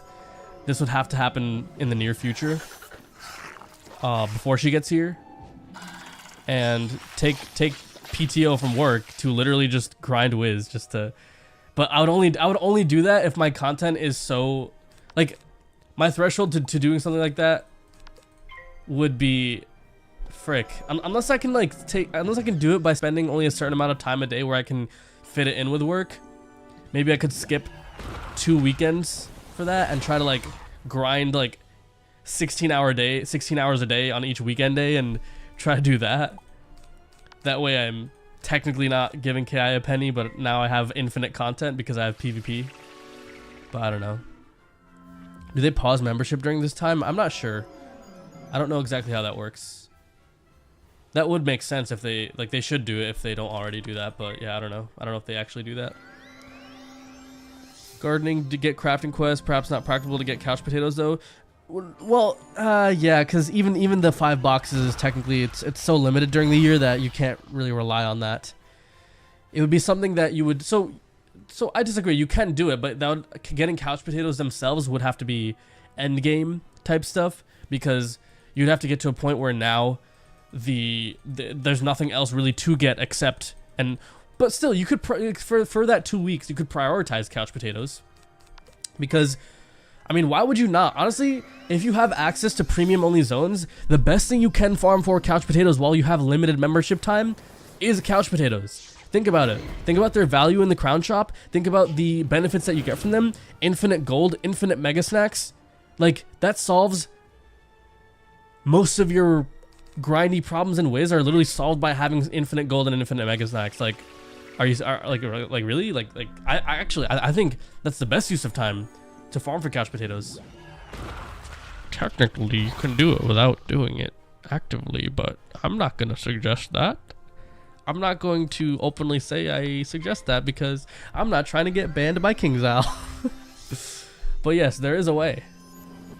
There is a way to do it. I'm just saying. I wouldn't be able to do it and admit to it because I would very easily get banned. Because then KingsOwl would be like, yo, you AFK farmed? Yeah, you just admitted it. Banned. I haven't heard them actually banning anyone for it, but I feel like if I admitted that I did it, and it's very obvious that I did it because they can very easily point out the fact that I'm talking about how I don't have time, but now all of a sudden I have all these couch potatoes. People have been banned from AFK farming? Really? They have? Had they been like banned from the game, or did they just get kicked off the game? From what the devs said, they said they've definitely kicked people off the game for it, but I haven't heard of anyone actually getting banned for AFK farming. What's up, Blaplast? How you doing?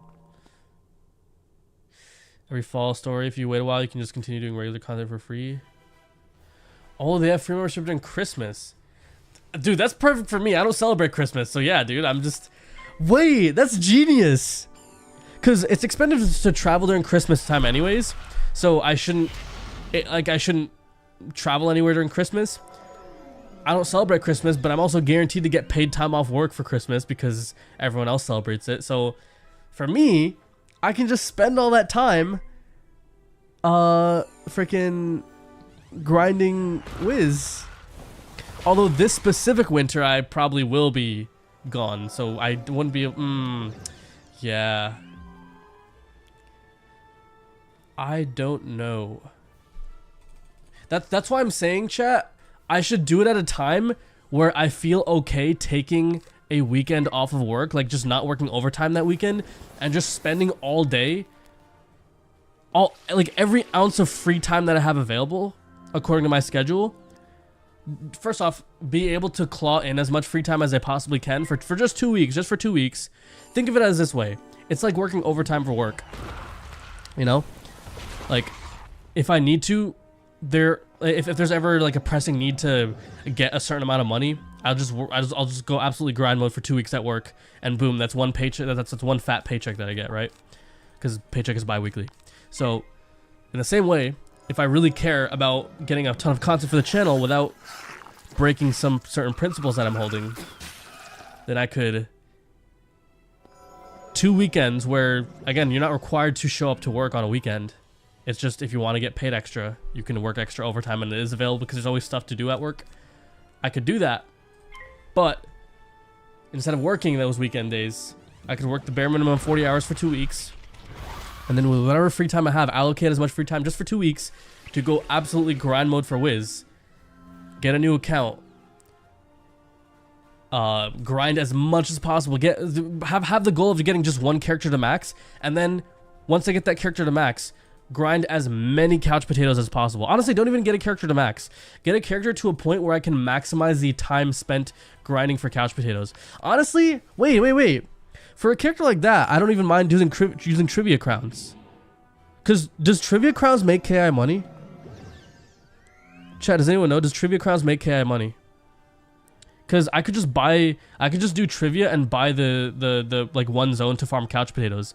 And then yeah, use my limited time to get one character maxed and farm for certain necessary things that I wouldn't have access to otherwise. But then couch potatoes, just buy one zone to infinitely farm those. Right?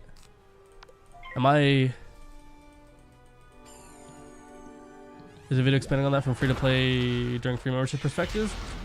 I could do that, but it would have to happen at a time where, during a 2-week time where I can effectively get enough content in to make that kind of video to get all the gameplay that I need in that 2 weeks. But it is totally possible. It is doable, yeah.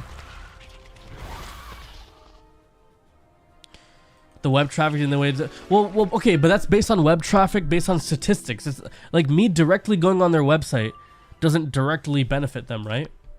If it's about increasing web traffic, then honestly even me posting Wiz videos technically makes them more money, because sure, like I do try to heavily be anti-KI in my videos nowadays, but that doesn't mean that there aren't some people that are still going to be like, yeah, I really enjoy Wiz now because of this content. Now I feel like I want to pay for Wiz. In fact, I'm sure a lot of people are like that, which again, I don't have an issue with. I'm not saying everyone, no one's allowed to buy membership. No, this is just a personal moral principle that I must stand on.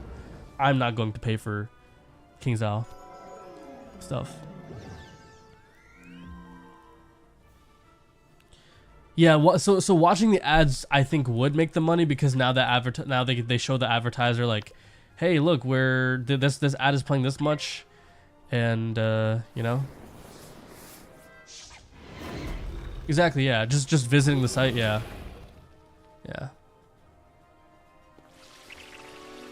Thousands of people have tested it, and the community manager, yeah, no, what Pizza Man said, yeah, no, bro, it just from a logical perspective, it doesn't make sense for there's way more people that are gonna AFK farm than KI is gonna be able to ban people. When you have a problem like that, you should address the problem at its root. Why are people AFK farming? Are we gonna blame the players for AFK farming, or are we gonna blame KI for making such an important resource, couch potatoes, so good in the first place? Once you make it so good, you can't just take it away, because that would be really messed up and scummy, because some people have actually paid money for couch potatoes. So that would be very scummy to take away a resource, number one. Number two, so you can't blame the player for wanting more couch potatoes, because you like it's a resource that you've added. But now that resource is already so difficult to get, or made in a way where it's difficult enough to get, where the farming is so boring that people are just going to set up obviously AFK timers to get it, because the farming is easy but it's boring.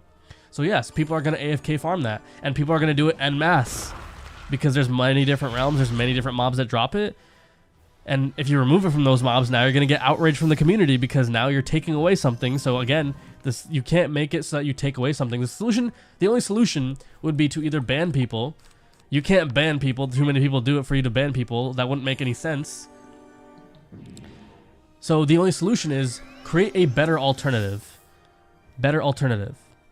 Why don't you want to give KI any money? Because I personally don't feel like they care about me as a company. I personally don't feel they care about me enough to where they're worth my money. That's why I don't give them any money. I still want to play Wiz, but I don't want to pay for Wiz, because I don't think KI has incentivized me paying for Wiz. So I'm gonna use every loophole possible to not pay KI while still playing Wiz without violating their TOS.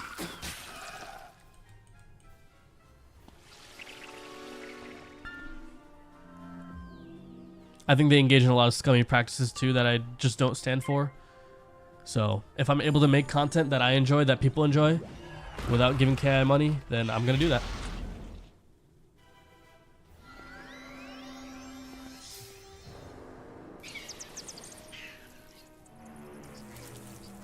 And in a way, by showing this content, it also encourages other people to not pay for stuff until they, you know, meet the overall demands of the community, which I'm sure the entire community would love for packs to not be in the game.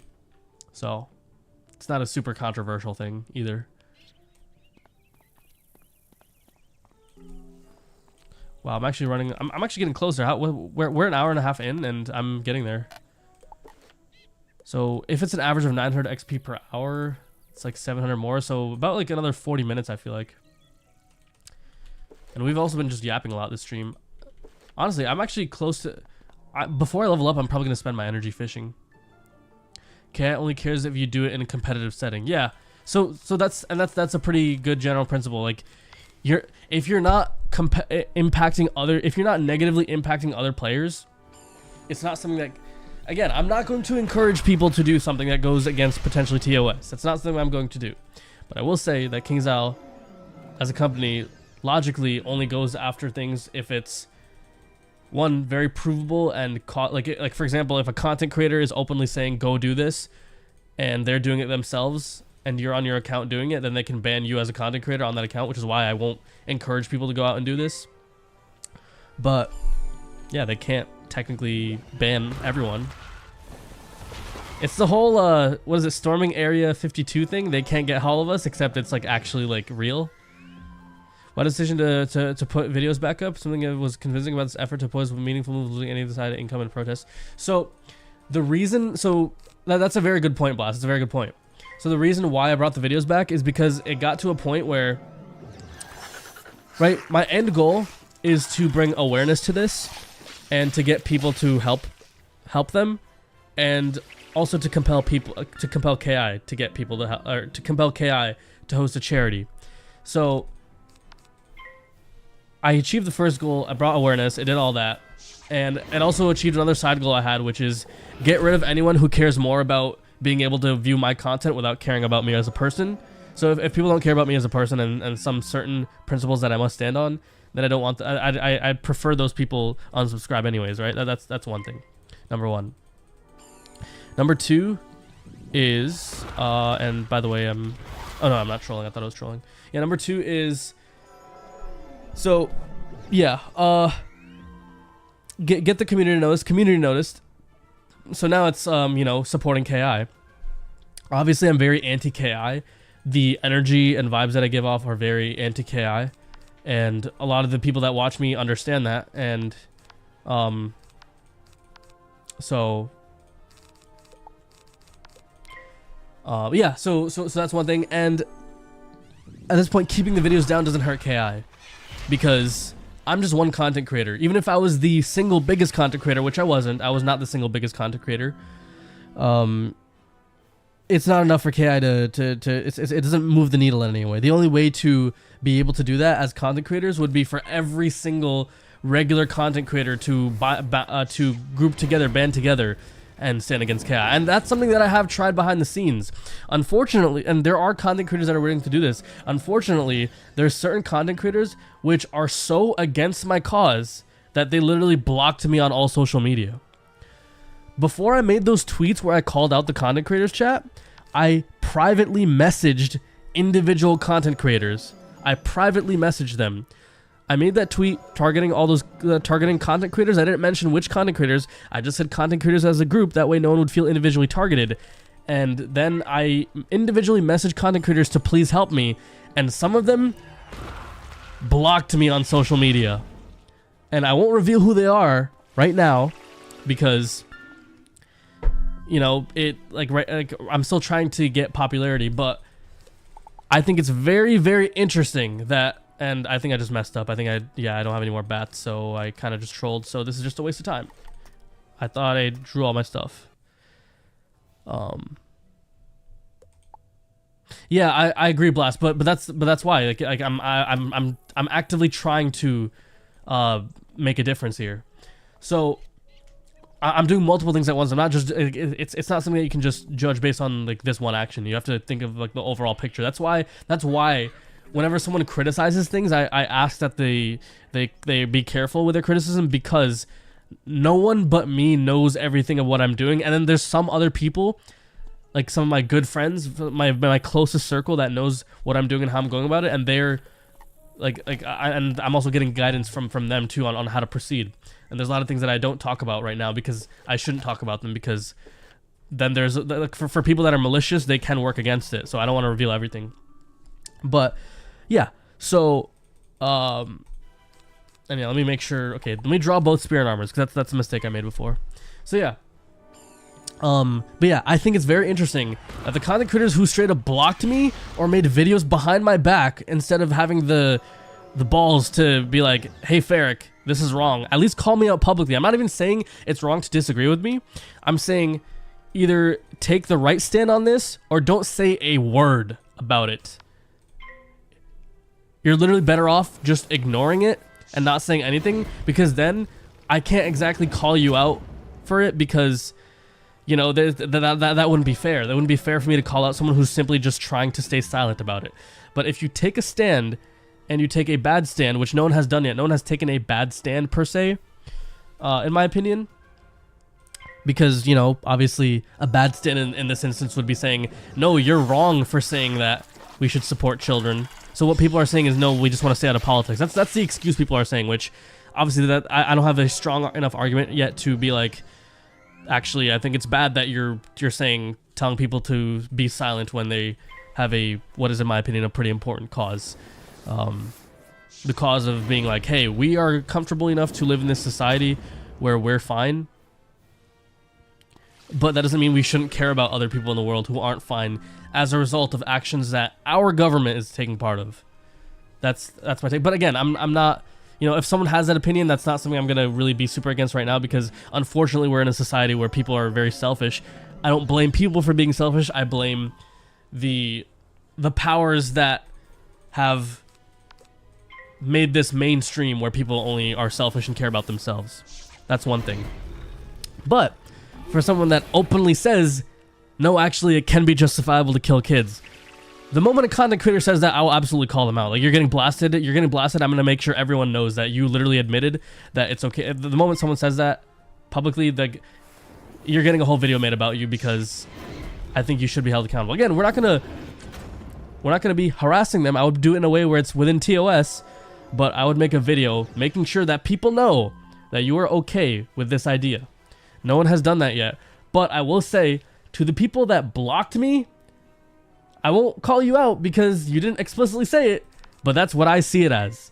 I see it as, you literally blocked me over me asking very nicely if you can please, as a content creator that I have shouted out in the past, that I've publicly promoted in the past, to not even say anything, just please support me on this thing or help me, guide me on how to do this the right way. You don't even give me the time of day to even respond to me verbally. You immediately block me and or make videos behind my back in a way where I also don't know about the videos, so that it's in public view, but I don't know about it. So that's like that is something that does genuinely annoy me, and it has happened, and it's not just one, it's multiple content creators. So that's why I'm not going to point them out, and anyone in chat that tries to guess who it is, I'm going to ban you from chat, because we're not trying to single anyone out. We're only going to single out truly evil people, and no one has shown that they're truly evil yet. So, yeah. When they copy strike your video if you mention their name, so they'd be violating fair use, and I would absolutely fight against the copyright strike. Me just mentioning their name is not a valid reason to copyright strike me. Sure, they could try to go after my video with copyright, but I would absolutely fight it back. I would not. This is one thing that people don't realize. Like, you are not more passionate than me. The only way you're more passionate than me is if you're passionate about being against the idea of it's bad to kill children, so you're just admitting that you're an evil person, or you're not as passionate because you don't actually believe that it's justifiable for children to die. So you're not truly evil, you're just a little misguided. Or you are more connected to this cause than me, which there are people that are more connected to this cause than me. So if there's a Wiz content creator who is much more affected by this than me, then yes. But in that case, that only helps. That only helps the cause, because now it's someone who is able to be more effective than me, because it's much more personal to them. So yes, this is not something that, like, if hard work is all that it takes, if hard work is all that it takes for me to fight against something like a copyright strike for simply me criticizing a genuinely evil person, then I will absolutely fight that back, because that's an invalid copyright strike, and I am willing to fight that much longer than you are. So that's not even something I'm worried about, even for a second. I'll do everything within the law, everything within TOS, because as long as I follow those two things, in order to stop me, you would have to somehow change TOS, or you would have to somehow make it illegal. And freedom of speech is illegal in the US, and YouTube's terms of service are not the greatest, but that is kind of the like YouTube's terms of service are more restrictive than the place that I live in. So it's really just the law is as long as it's within the YouTube's terms of service. If it's within YouTube's terms of service, I will do everything in my power. But again, I do want to be as effective as possible. So it's not just anything goes. If it's hurtful to the cause, I'm not going to do it. If it's beneficial to the cause, but there's like a gambit style play where I have to give up something now to get something later, then that is obviously something I'll consider as well. For example, me losing subscribers and losing respect within the community for all the stuff I initially did, I don't regret doing that, because that's a gambit play right there. That's giving up something to get for something bigger later on. So that's kind of my general philosophy when it comes to the way I've been going about things. So, and you guys now realize this now. A lot of people that over the past few months that were always like, why are you doing this? Why are you doing this? Why are you doing this? Obviously, they're not here today in stream to hear this. But if they do ever come to stream, this is like a good way to explain those things. And there will be a video at some point where I do explain everything, but there is a right time to make that video, and there's a right way to make that video. And until I can make that video the right way, I'll just be talking about it on stream, because this is just the best way for me to get anything that I think about off my chest. So yeah, truth has always been unpopular. Don't get discouraged. There have been moments where I have felt a little discouraged, but it's very easy for me to remove that and realize that no, it's not like, don't be discouraged because I know what I'm doing is right. I can morally justify it, and I can argue that moral justification much better than anyone else can, because no one else is evil enough to be that passionate about being on the wrong side of this issue. In order to be more passionate than me, but not be on my side, you have to be a genuinely evil person in my eyes. Like, truly evil. Because misguided people, at the end of the day, if they simply have the morally incorrect opinion in this case, because they're misguided, then they're not as passionate about it. From what I've found, they're not as passionate about it because they don't care about justifying it. I do care about justifying my cause. I absolutely care about it. They don't, and I know that they don't. So that's why. That's the encouragement factor. Because either I'm fighting against someone who's truly evil, or I'm fighting against someone who's not passionate. So that's why I know there's no way for me to lose. You know? What's up, Jesse? What if I'm not using logic or reasoning and being a silly little guy?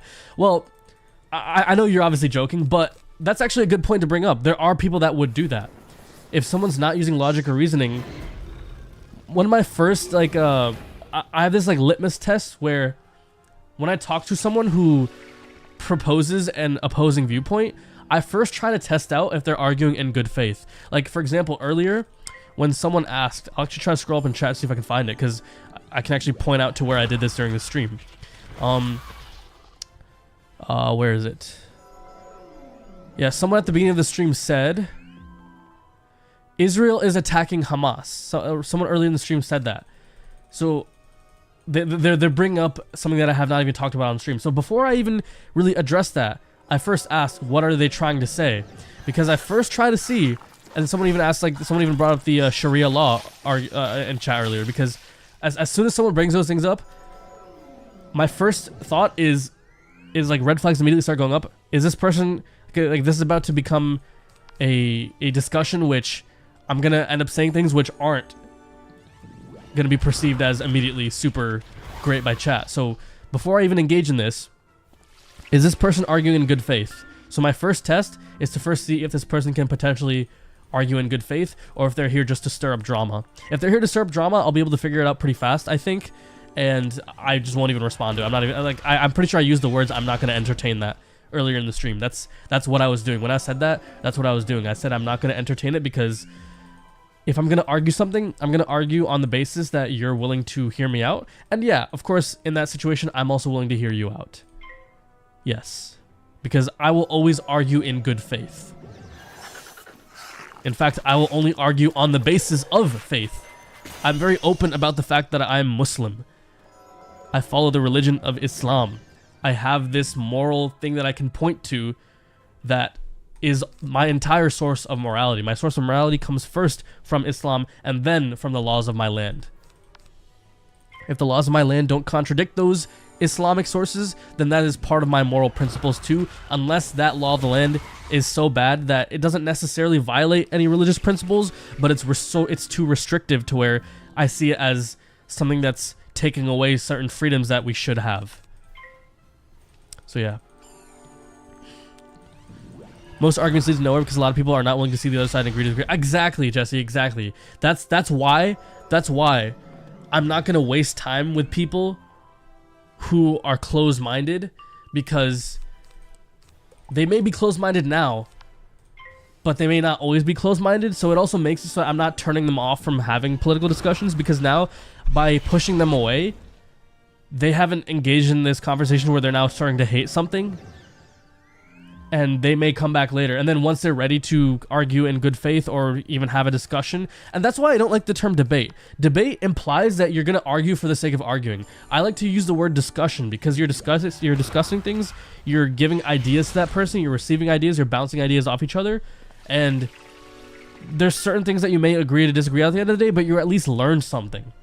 You at least learn something at the end of the day about the other person, or at least or maybe the other person already knew the things that you're going to talk about, but then the other person ends up learning something. If no one learns anything, it's just a pointless discussion. That's what debate means. Debate means we both didn't learn anything at the end of the day. We just argued for the sake of arguing, and that's just a waste of time.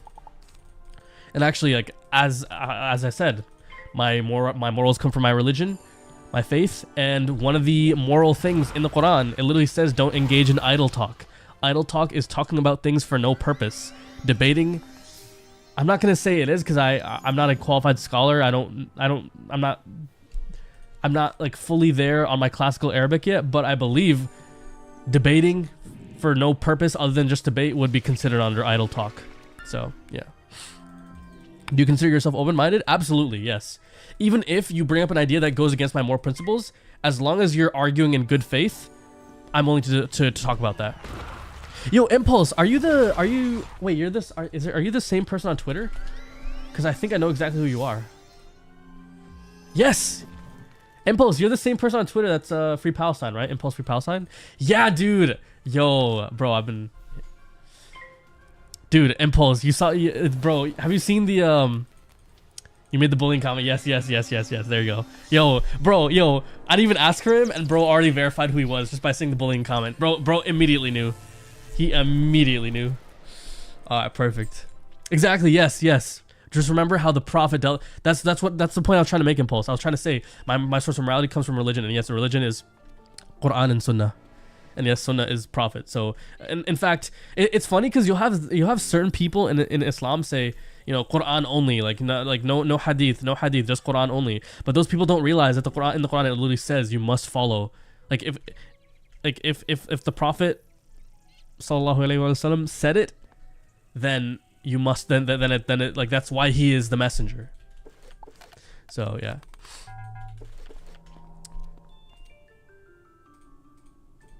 All right. I see an interesting question from Reflex in chat. I will respond to it in just a second. Do you know the Muslim lantern has a good way of talking to people, especially those opposing views? I'm glad you mentioned that. That's one thing I'm very bad at, and that's one thing I've kind of tried to like figure out. I'm not gonna say on my own because people have definitely helped me through it, but I should have definitely looked at some sort of like proper way to do dawah or proper way to talk about my ideas before I started any of this. Because it started off from just pure emotions. It started off from just pure emotions and pure anger. And that's why a lot of like what I did in the early on was not super effective, and why I'm much more effective now, I feel like. I'm effective to the point where there's consistently, like, every single stream, at least like 500 people have watched it while it was live. So that's 500 people that while live, not to mention the people that are watching the VODs after the fact and sticking around and hearing my ideas. So I'm much more effective by doing this now, which is, by the way, Blast, that hopefully answers your questions. Hopefully that answers your question, Blast, earlier, where the reason why I'm coming back to his content is because the amount that my message was getting across was fewer people, to the point where now I have to say it's more beneficial for me to get back into his content, because then I'll be able to get my message across to more people. So, but I'll still stand on the moral principle that I'm not going to support K as a company. That's why. But yeah, so laws are just moral sometimes, even the practical rules that other people made up. Well, that's what you're saying. Other people made up, but those other people made up based at the end of the day, there is a moral source to point to, and you don't have to call it religion, but as you said, it's something that is made up. Who made it up? Did a person make it up? And if a person made it up and a lot of people are following that set of moral principles, then doesn't that suggest that there is a certain set of moral principles that is the best for all of humanity? But yeah. Let's see. I have a genuine question. And I disagree, as debate implies the idea of just trying to win a debate or just going in there to win. I don't know, because I mean, maybe if you want to consider it that way, but sure, if you want to consider it that way, but my point is, so I'm not trying to win either. That's the issue. Different issue, but same point that I'm trying to make. If you're just trying to win, you're not arguing in good faith. If you're just trying to win, that's why I don't like the term debate. Debate is debating just for the sake of, yeah, sure, trying to win. Sure, if that's how you want to say it, sure, it's trying to win. The point is, you're not trying to change the other person's views. You're not trying to not even change the other person's views, but you're not trying to learn, and you're not trying to teach. It's about learning and teaching. That's the point of a discussion, to learn and to teach. If you're not learning and teaching, there's no point. Genuine question: what keeps you believing in your faith, and what would you think for a second that you'd go down the path of atheism? No, since so one of the things that people don't realize, this especially among Muslims, is that October 7th changed, not October 7th, the response to October 7th changed so many Muslims across the world that it basically made them affirm their faith so much that it's like, so many Muslims now are like, why have we even since 9/11 we've done all this stuff because we've been wrongfully blamed for 9/11 because a certain small, very tiny minority of people did this in our name, and we have been spending years condemning those actions and trying to like appease these people that are now killing millions of our people. So to try to get them to stop killing our people, we've tried to appease them because there's no there's no Islamic government that exists in the world that fights on pure Islamic principles. There are Muslim countries, but they don't have actual political power to actually defend themselves. So the way we do it is through trying to talk it out and trying to appease people. But what is 20 years, whatever 20 plus years of since 9/11 have done? Oh, suddenly people are now justifying killing literal women and children. In Islam, we don't send our women out to fight our battles for us. Men protect women, and as a result, you don't send your women to go out and fight. So women and children in Islam are innocent unless women are in some way actively fighting, which in Islam we shouldn't be sending our women out to fight. Obviously, if they want to and if they can prove to be helpful, then yes, but we protect our women. So women and children are innocent, and the amount of women and children that have died in Gaza and the amount of justification we've seen, the callousness, the barbarity, the hypocrisy, is just straight evil. And we see it as a sign that, hey guys, pay attention. This is what the scripture has taught you. These are the prophecies. This is going to happen. There will be suffering, and the only way to genuinely punish evil is by having eternal punishment for those who have infinite power, who have no way to be punished in this life. All those leaders that are killing all those peoples, why are they so okay with the fact that they're killing children, and why are they able to justify it? Oh, because there's nothing that can stop them. There's no eternal punishment that they really believe in to where they can believe that this can be evil. So yes, we absolutely believe that, yes, maybe we're screwed. Maybe we can't do anything in this world. Maybe we won't be able to fight them back. But guess what? They're going to be punished. There is a hell. We believe in a hell. We believe in eternal punishment for those people, for those truly evil people that think that you can justify killing innocent people. In other words, women and children who are overwhelmingly innocent people. Children, always innocent. They're not even fully developed yet. Women, we are not sending our women out to fight. So they're civilians. Women are overwhelmingly civilians in our case. So, yeah. Morals come from humans, and morals in the Bible and Quran are derived from morals that came about before they came to be. All it takes is the work of her. Well, so that's also something I disagree on. That's also that stems from a lack of knowledge in the religions. So no, we believe the first man to ever exist was Adam. We believe morals existed from they started from the first man's time, Adam. When did they realize there is right and wrong? When Shaitan, which is the Arabic term for the devil, tricked them into eating the fruit that Allah had instructed them to not eat. And so the source of all evil comes from Shaitan. Shaitan, Iblis, is the source of all evil. He is the waswas, the whispering of Shaitan, is what causes people to be evil. And because when he first created the first human, Adam, he instructed the angels, the jinn, to bow down to him, but Shaitan, Iblis, refused. And based on that refusal, he became the source of all evil because he disobeyed. He was the first to disobey Allah. Allah is the Arabic term for the one God, because one of the most principled aspect of Islam is the concept of monotheism. There is one truly higher power. There's no different way to describe him. I think even one stream I actually recited a chapter from the Quran which describes it. It's considered reading 1/3 of the Quran. It's called Surah Al-Ikhlas. It explains it perfectly well. In fact, I'll read you the commentary on it, which is the translation. Al-Ikhlas. I won't recite it, but I'll give you the interpretation of the meaning. Say, O Prophet, He is Allah, one and indivisible, the sustainer needed by all, never had offspring, nor was He born, and there's none comparable to Him. It's called I believe the term is Tawheed, which is the oneness of God. The fact that there's one supreme being that's created everything. So the Arabic of those words? Yeah, so I took a classical Arabic course a few years ago. I didn't do the best, but I still have the books from it. That's why I need to really study these. And I'm also trying to make plans to restudy classical Arabic. So yeah. But yeah, I don't know. Sorry, I got very lost in a lot of this. You Muslim? Yes, I am. Yes, I am Muslim. So actually, chat. Also, one thing I should describe: the word Muslim. The word Muslim it's an Arabic term.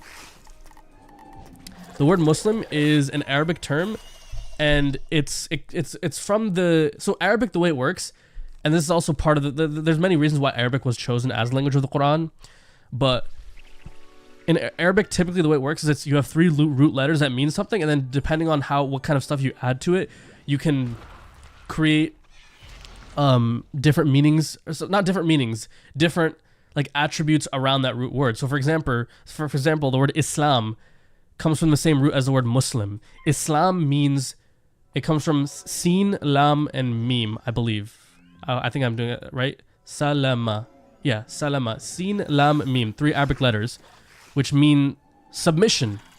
So Islam is submission. Submission to who? Submission to the one God, Allah. The word Allah itself is not God's name.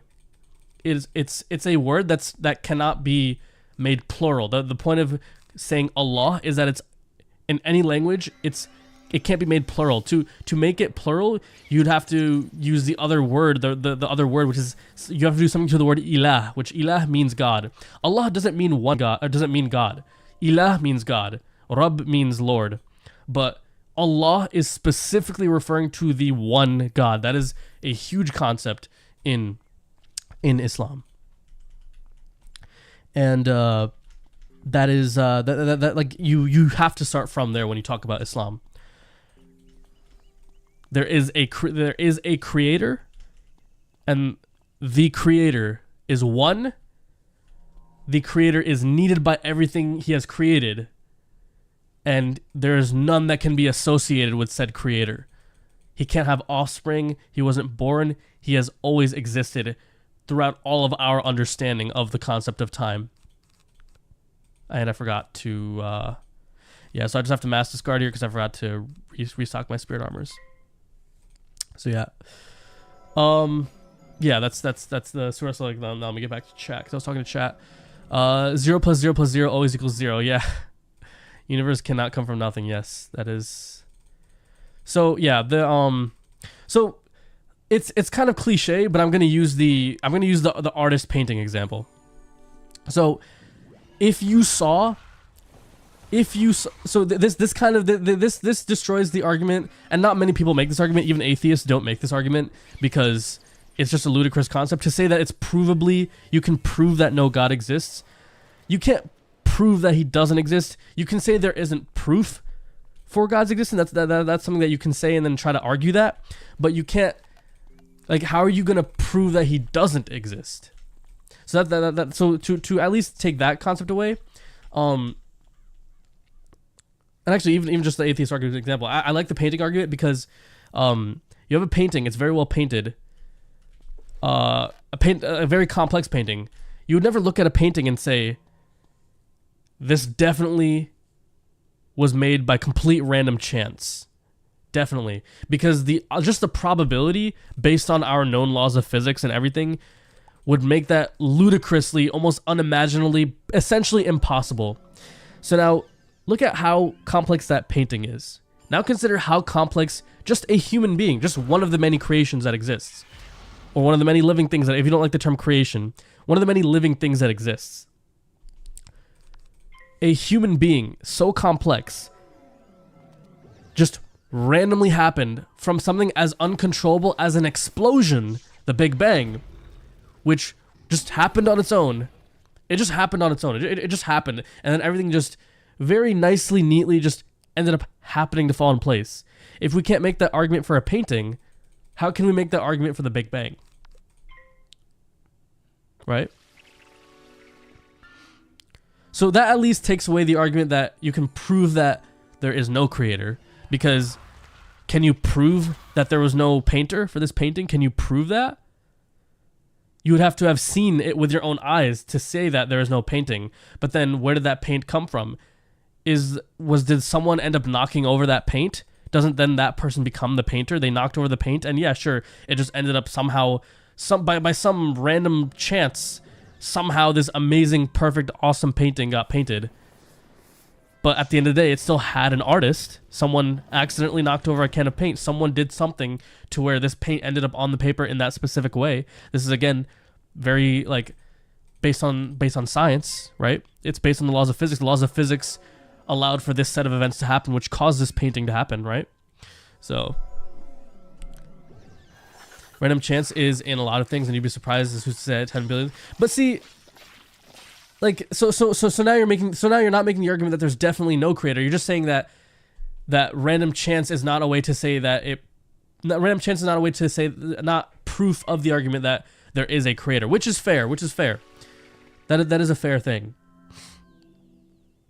But now it's more of the argument. So you have to realize this about people that have faith.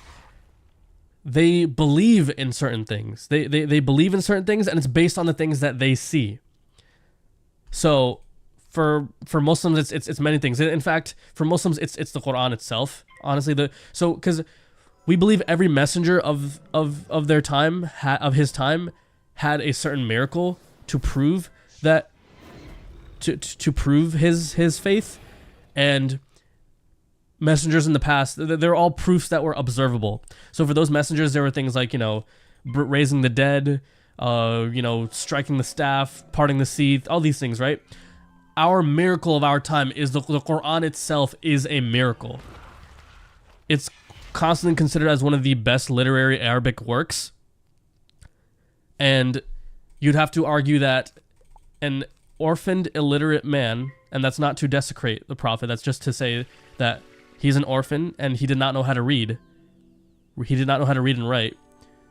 Somehow was so influential that he crafted, memorized, and spread this message, which is still being practiced by, in fact, the largest single religious group in the world, Sunni Muslim, it follows this. Like it has literally brought itself to the point where the largest religious group, as well as the second largest religion, is now holds this book as their primary, ultimate source of morality.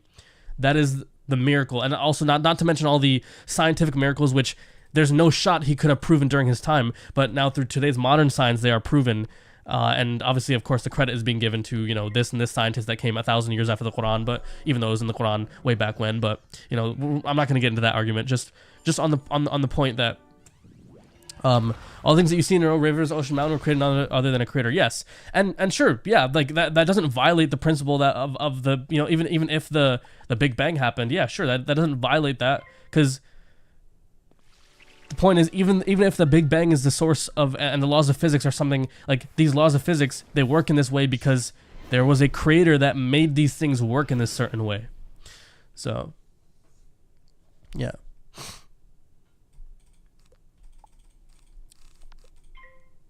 I'd say that's my position. No one can make the argument that there's definitely no creator, but there's no proof of such and such. Can't be. It's a bit ludicrous to argue as though religion is logic-based, not faith-based. Well, no, so by that argument, Blast, everything is faith-based. Even scientific reasoning is faith-based, because you're saying you believe in the science. Science first off can change because certain agreed upon scientific principles based on new facts can disprove earlier theories. So, and a creator not existing is not a scientific fact.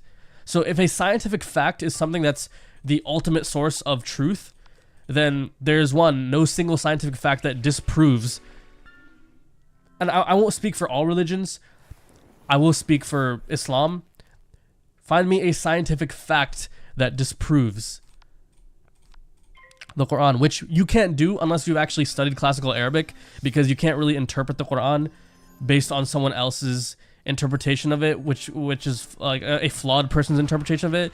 Oftentimes what you'll end up having is people will say, oh, look at this disproves this in the Quran, when it'll be some falsely attributed English quote in the Quran, which is why that's why we don't call the translations of the Quran itself. That's a translation / commentary on the Quran. The Quran specifically in its form is in Arabic for a very specific reason. Yes. That's a cop-out? How's that a cop-out?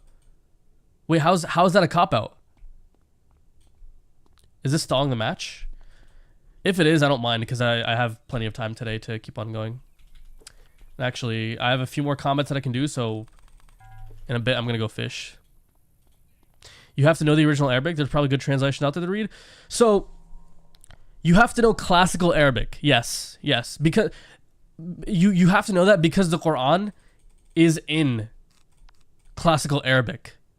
It's made in one language so that there's no way for interpretation to possibly change the meanings. One of Allah's promises in the Quran is that he will, the previous messages, he entrusted humans to protect them. This one, he has sworn to protect. He has sworn to protect the Quran.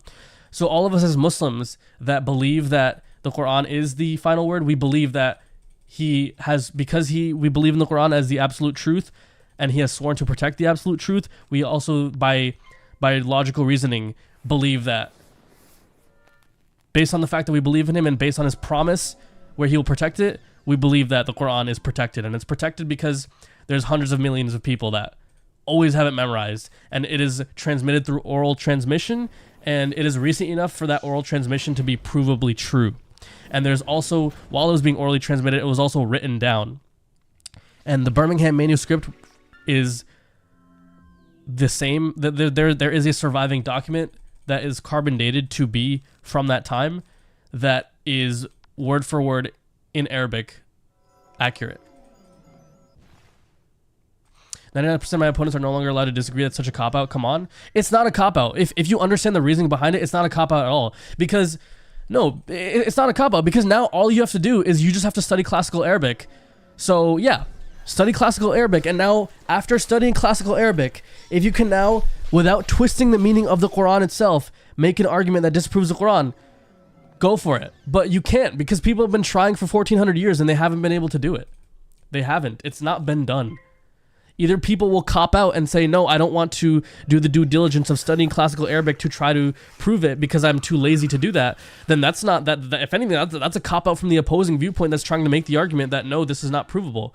So yes, you have to take a meaning that's accepted by everyone because that's why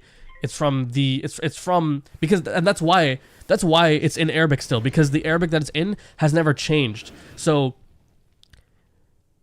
it's out there for everyone to see in the original language, and anytime someone tries to deviate from the meaning, you go, hold on, wait a minute, you're deviating from the meaning. Here's the original Arabic that it was revealed in 1400 years ago. Because you can't change the meaning now of this original Arabic, because you can't change the original way it was transmitted, you can't change the meaning, because you would have to then argue that this word doesn't mean this anymore in another language. That's why it's preserved in that way. So yeah. Nice to see you getting your point across in a less ballistic way. That's one of the things I've had to work on. I've had to work on it in a way where I'm not ballistic, you know? I want to prove how scientific concepts are real is based on the fact that we're able to manipulate reality within these concepts. That I agree, Reflex. I agree.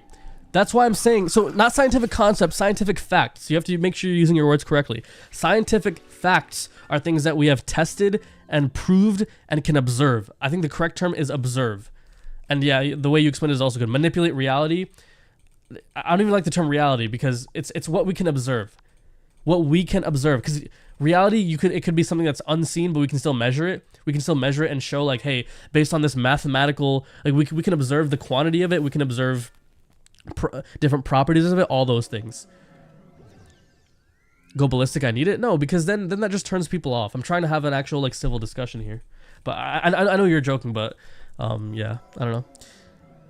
Does the Quran say that there is a God? Oh yes, it does. In fact, I just recited it. I didn't recite it, but I said it earlier. Surah Al-Ikhlas is considered as reading 1/3 of the Quran, because it describes God in very, very few terms, because the concept of who Allah is not so, it can't be too complicated, because if it is too, that's one of my criticisms of the Trinitarian system of Christianity, is it's such a complicated thing that religion is not, it's not. So in Islam, you're not supposed to be burdened with that which you can't bear. If you make the most fundamental aspect of the religion so difficult that you can't explain it to a 2-year-old, then that's a burden. This surah is a 2-year-old can understand this. Say, O Prophet, He is Allah, one and indivisible, the sustainer needed by all, never had offspring, nor was He born, and there is none comparable to Him. And that's obviously the accepted commentary on it, the English translation. And if you want me to read it in Arabic, this is the way it was revealed in Arabic 1400 years ago. This is the way it has been memorized to be revealed. This one's a very short surah or chapter. And actually, I'm gonna turn off all sound. Bismillahir Rahmanir Rahim. That's me saying, in the name of Allah, the most gracious, the most merciful. قل هو الله أحد الله الصمد لم يلد ولم يولد ولم يكن له كفوا أحد. That's how it was said 1400 years ago. That's how it's been said for 1400 years consistently. So, yeah. Pro-Quran argument involves God, therefore invalidate a point which anyone can access to a scientific... No, you can't. Wait, so you're making the claim that you can invalidate the concept of a higher creating power. You can provably argue that it is impossible for there to have been an indivisible, all-powerful creator. You think you can disprove that based on science. How? No? Then there you go. If you can't disprove this surah, then how can you just say that, oh, I can disprove the Quran by disproving that there's no God?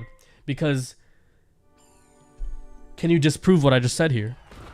You're making the claim that you can provably argue there's no reason. Okay, no reason to believe in a God and not a God existing are two separate things. That's not what I'm arguing right now. I'm saying, I'm not saying there needs to be a reason to prove or disprove. I'm saying, can you disprove this? Can you provably disprove this? Because your argument relies on the fact that you can disprove the Quran simply by saying you can prove there is no God. But that's not what you said. So therefore, you can't just very simply just make that argument and say, oh, the Quran is disproven by this very simple... If it was that simple, believe me, it would have been disproven on the day it was revealed, but it wasn't. In fact, it hasn't been disproven to the point where, I mean, today, despite Muslims having zero political power, Sunni Muslims are the largest group in the world. Evolution of Aisha marrying Prophet Muhammad? What's the question? We don't reject all concepts of evolution. We reject the idea that humans are not... We reject the idea that humans are not unique.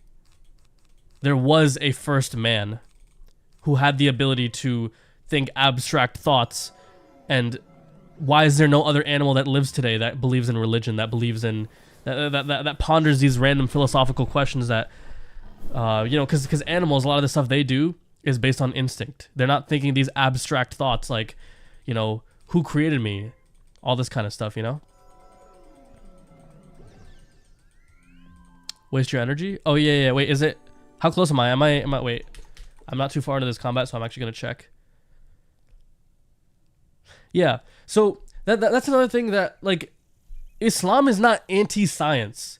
The way we view science is a way of us finding a way to explain, because obviously we have our concept of believing in the Quran, believing in God, right?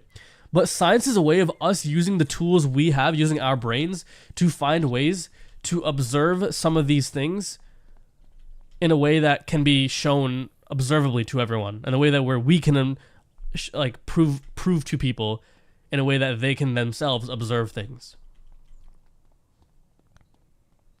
You're a smart guy, and I feel like that's why you don't want to concede that the religion is inherently illogical. Well, no. It's what do you mean bite the faith bullet? Bite the faith bullet implies that there is a way to view the world in a way that doesn't rely on faith, because that doesn't exist. There's no way to know everything. The only way to believe, the only way to accept certain realities is to know everything. There's no person that can know everything. There are certain elements of faith. Even in atheism, you have to believe in certain things. You have to trust the scientists. You're not a scientist that's knowledgeable on every single scientific issues. You have to trust someone. There's someone who's qualified to do that. You don't have a long enough lifespan to where you can learn everything. Even if you did, how are you going to learn everything and remember everything and know everything and have knowledge of it all and be able to reconcile all those different opposing forces and be able to say, hey, these are the truths of the world that I can prove, that I can observe myself, and then also get everyone else to observe. That's not something you can do. Faith is a key part of everyone, even atheists. Atheists have to trust the scientists. That's faith. It's not faith in a higher power, but it's faith in another human.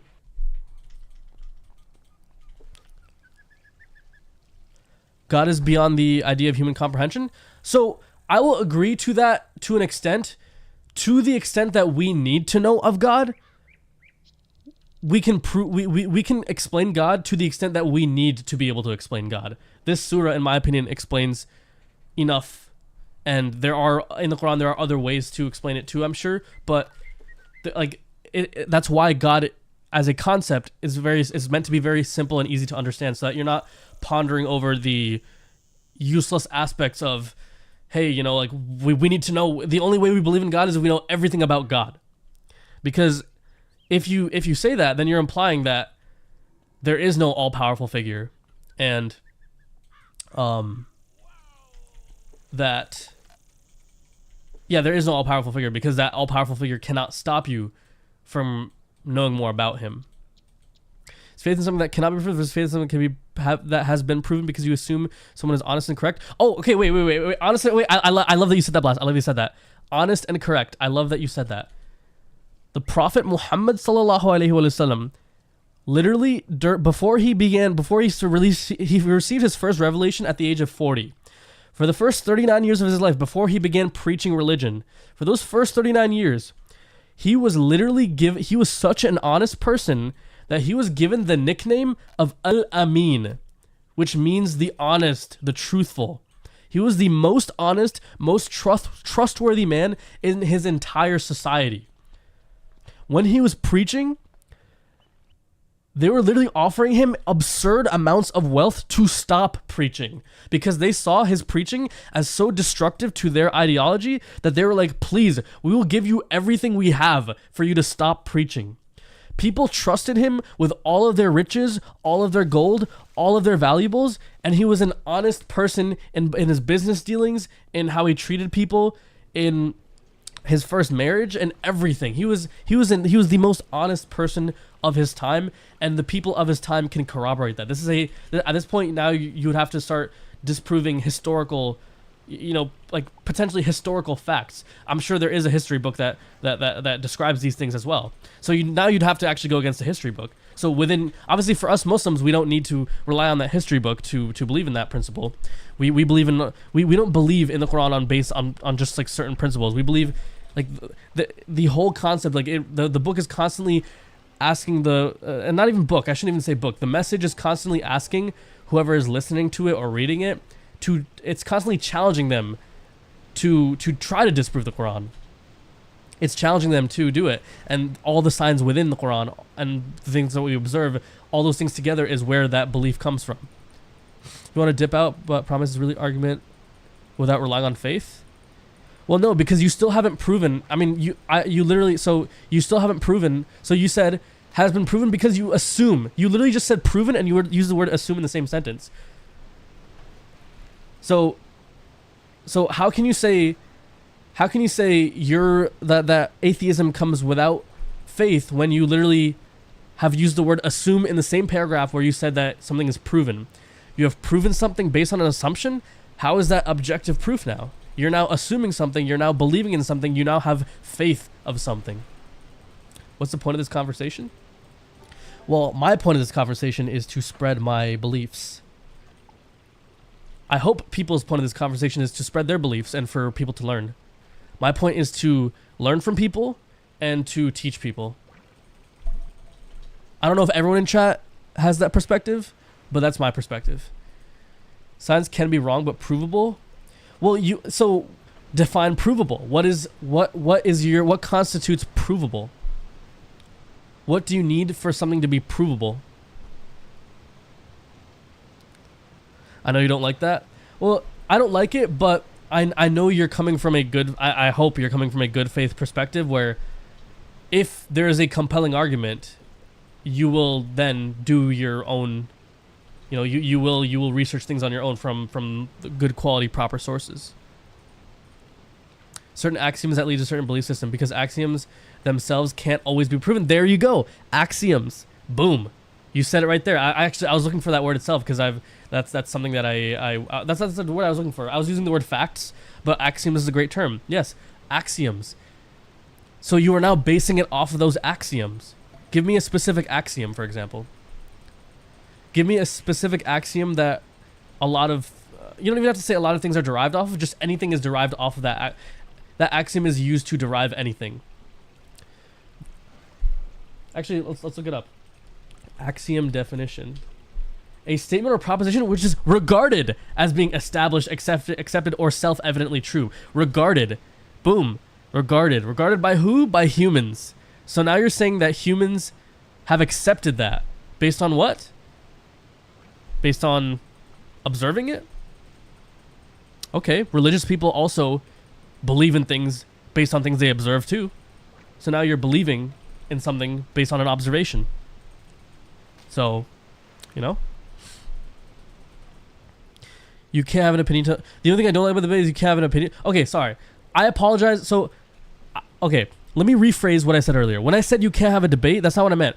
What I meant is you can't accept, right? So the point I was trying to make earlier was what people will do is they'll take someone who goes into studying the Quran with the intention of trying to disprove it, and inevitably they're too lazy to try to actually disprove the Quran, because anyone that's not lazy would learn the Quran in its original language, because one of the key elements of the Quran is that it's in Arabic. It's in not only Arabic but a specific classical Arabic, because obviously the Arabic that was used for the Quran is different than it's obviously very similar because it's still Arabic, but simply alone an Arabic speaking person cannot fully understand the meaning of the Quran just by knowing Arabic, because that's where you'd have to compare that, and that there's a whole science and studies based on how classical Arabic works. Just like there's doctors and we trust doctors to do certain surgeries for us, there's people who are qualified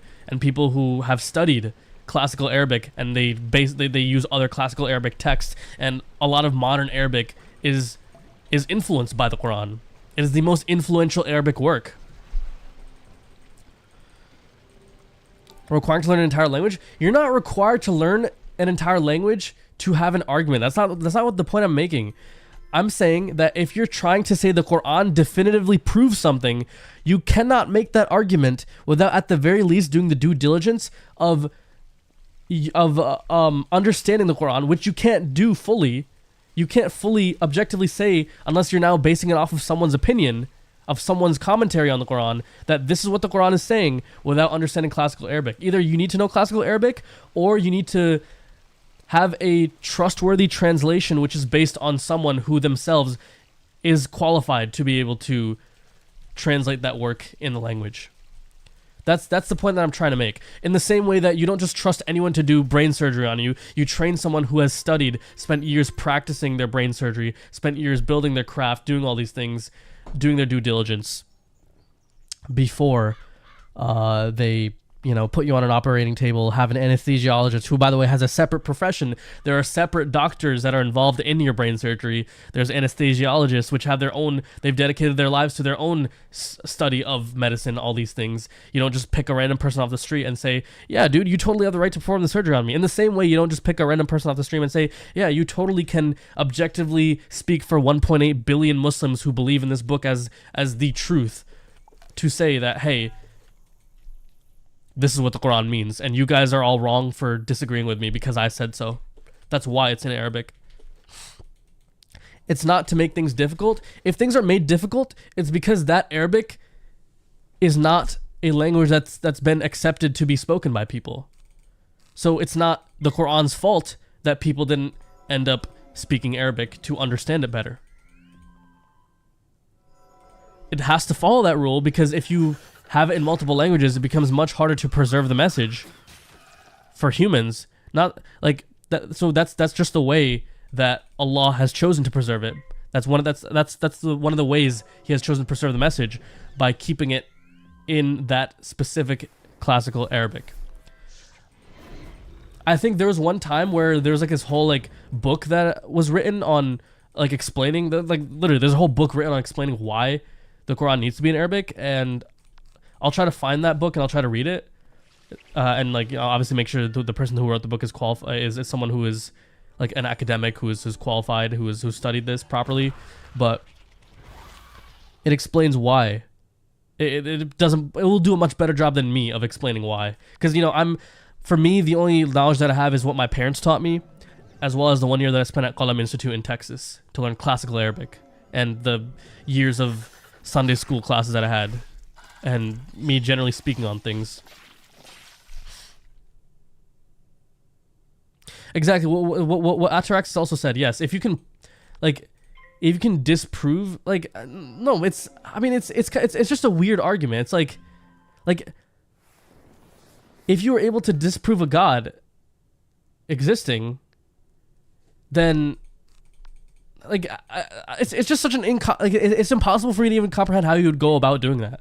How would you go about disprove? First off, it's really hard to disprove something exists, because you have to add a bunch of rules. Does this cup exist? You can't say it does not exist, because it does not exist in front of you, but maybe it could. Again, if we're saying the Big Bang has made it so that inevitably humans are able to exist, some of the most complicated things in existence, something as simple as a cup, could that not also just randomly exist somewhere else in the universe? Something that's far less complicated than a human? If humans didn't have a creator, that cup, it exists somewhere. So by saying that God can't exist and that you can prove that God can exist, you'd have to then be able to prove that anything can't exist anywhere. But you can't do that. You wouldn't say that about a cup, right? You wouldn't say that a cup on Saturn, sorry, not Saturn. Let's pick a rocky planet. Let's pick a rocky planet outside of our solar system. You can't prove that this certain cup made of this certain material does not exist, because then you would have to say that then you have to be able to prove that someone, like let's say a human who never experienced human civilization found a way to survive alone on another planet. They don't know about the outside human civilization. They would have to prove that humans cannot exist anywhere else without having any, religious or book telling them to do that. Because then they would prove that nothing. Because if you prove that something can't exist anywhere, you essentially have to prove that nothing exists. No one said that you can't prove that a God can exist. We're just saying it's so unlikely and irrational to believe that we're rounding the 99% to 100 as an atheist. Well, as a religious person, I don't accept that figure of 99.9999%. In fact, I'm saying, so you're saying 99.99% rounded. So you're saying there is a 0.0001% chance. We religious people believe there is a 0% chance that God can exist. Exactly what Ataraxis said, right there. I said it before you said it, but again, stream delay. We both reached the same exact conclusion. The same way that you said, we're rounding the 99.99% as an atheist because that comes from believing that. Because again, that's not something you can disprove. So you're saying that there is an element of belief. You agree with that principle. There is an element of belief in everything. You agree that there's that 0.001% chance that because you don't have the knowledge that you can prove that. But we, as religious people, believe there is a 0% chance that God can exist. Based on faith, not logic. But your point is also based on faith, not logic. Because you believe that it's impossible. You believe that there's a 0.0001% chance, therefore it cannot be disproven. You missed my point in clarifying. I meant to say message. You need to define existence if you wish to say something like a cup doesn't exist. Well, that's the point. That's actually honestly part of my argument, is that you have to have a certain set of rules. Who gets to decide what rules exist? Do humans get to decide that? Does a higher power get to decide that? We make the argument that a higher power gets to decide that. You make the argument that humans get to decide that. So now you have to say which human said it and why should that human be trusted? Whereas we say, no, it's not a human, it is a creator. And we agree that there's one creator. You got me mixed up? Yeah, this is why. So honestly, at this point, it's probably not worth because I'll talk about something that you said in chat, but then you might not be on that. Like you might have lost a train of thought on that, or I might be talking about something that's a much older message. So yeah. And yeah, what BFFR said, it's not on you to disprove, it's on us to prove. It's on us to prove. And our source of proof, the source of proof is typically through miracles, and we believe the Quran is the miracle of our time. The miracle, every messenger had a miracle to prove God's existence, and Muhammad sallallahu alaihi wasallam is the final messenger, and his miracle was the Quran. You're right, but I'm down to talk to you about this in a private call because I like where your head is. All right, fair enough. Yeah. So this brings me back to a few months ago. Chat, I still have the video saved where I said there will be a time during the ice walkthrough when we get to the boring parts, I'm willing to bring people on stream, on call to talk about anything as long as the one principle is followed, that both people are there to learn something. So, and that's something that will still apply to this series at some point. Honestly, this would have been a good stream to do that, but this is kind of the first stream where I haven't had much to do except talk about random things. So, and obviously I don't want to have the first stream immediately where we're pulling someone in call, so yeah. Yeah, I'd bring you on too, on Paul's. Like, I'd be willing to talk to anyone, yeah. You done this with Christian Wiz streamers before? Yeah. I will say, I'm not gonna. I was gonna say something, but I don't want to. I don't want to speak against another belief. Like, the reason why I'm speaking against atheism is because atheism has so much contradictory to Islam that there's no harm in talking about atheism right now. If I talk anything about Christianity right now, when it is the one other large religious group, in fact, I believe the world would be a much better place under a Christian rule than under our current like secularist, modernist, liberalism-ish, whatever you want to call it, rule. Basically, like separation of higher power and state, separation of church and state rule, I think is actually destructive to moral principles. I think we would be better off under that. So that's why I will not say anything negative about Christianity today, because for one, it's one of the most similar things to Islam in existence today, and that is the last group of people that like we should be working with them together to try to like it literally stems from what I talked about at the beginning of the stream, the whole what they did at the French Olympics. They mocked they mocked Jesus, peace be upon him, and Christians are outraged, Muslims are outraged. Jesus is also a very loved, respected. He was one of our messengers figure in Islam.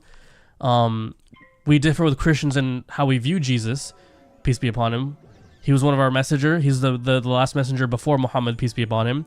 Christians view him as, and I don't want to speak for Christians, but from my understanding of what Christian explained, as the Son of God, but also God himself.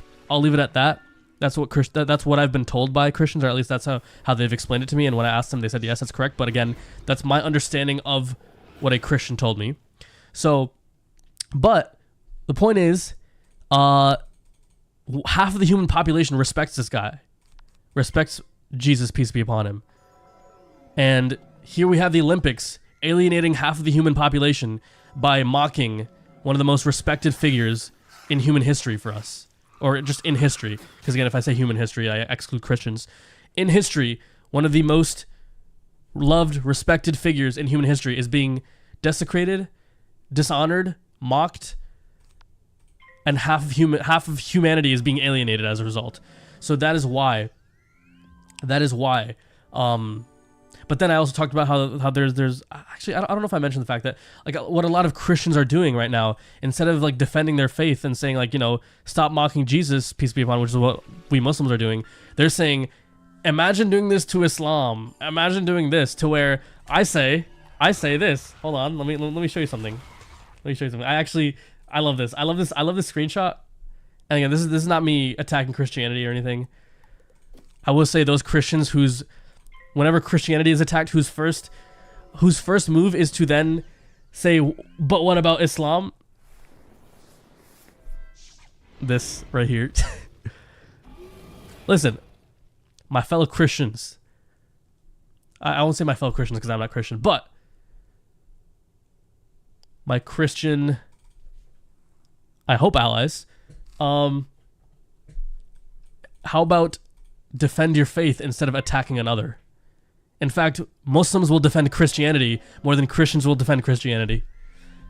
So how about instead of attacking our faith, defend your faith and help us defend your faith? You seen that on X? Yeah, dude. Well, I mean, I'm sure you're seeing a lot of it right now because a lot of Muslims are posting that because it's like, bro, you like, obviously there's a whole culture war around this, you know, and Christians are obviously not happy, but now it's like, hey, why are you taking the most lazy, ineffective step that won't work anyways? Because there are a lot less people that openly attack Islam. So instead of joining in and allying with those people that are attacking Islam, why don't you defend your don't even defend Islam, just defend your own religion and help us defend your own religion, you know? You missed your last 2 messages? Listen, Reflex, I'll say this. I'm not here to read every single chat message because I cannot get to I physically cannot do that. I will say that right now. So I apologize. Number 1. Number 2, let's see. You've gone towards irrelevance. We're talking about the universe coming to be has got nothing to do. Okay, we've moved kind of past that conversation, so yeah, that's why. I defend wizards. There you go. Probably every religious person has a different interpretation of their holy book. That's not necessarily true in the case of Islam. I will say that. There is there is disagreements, but it's on a lot of the minutia. Many concepts, like for example, today, a very major concept of military warfare is that actually civilian deaths can be justified, even if it happens in numbers ranging in the millions. For example, millions of Muslims were killed over the period of 20 years. So what our current irreligious world powers have said is okay is, no, it's actually okay to kill millions of women and children, innocent women and children, as long as it happens very slowly over the period of 20 years. That's okay, actually. That's okay. Even if there was no military objective achieved in the end, it is okay. We're able to whitewash those crimes. It's fine. It happened over 20 years. Absolutely not. No Muslim would ever say that's okay. That's absolutely never acceptable. No. Never.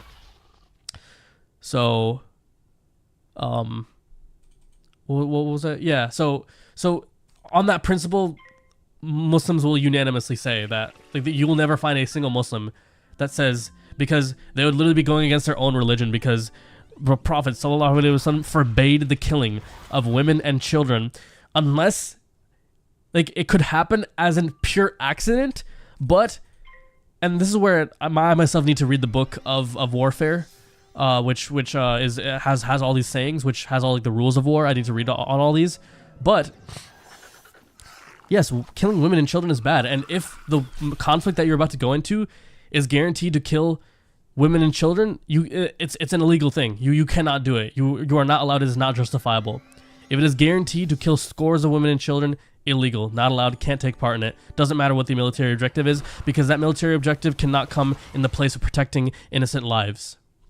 Because a single life, regardless of whether they're Muslim or non-Muslim, is very precious in Islam. Unfortunately, that's not seen in our world today.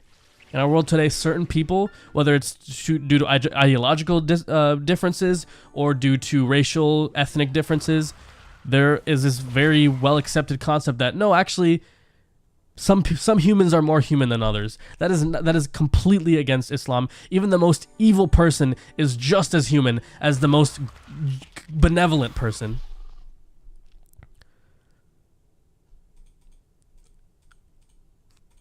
You grew up Christian around Muslim community, and one day you woke up from the Matrix and became Tatified. Okay. I will say this as well.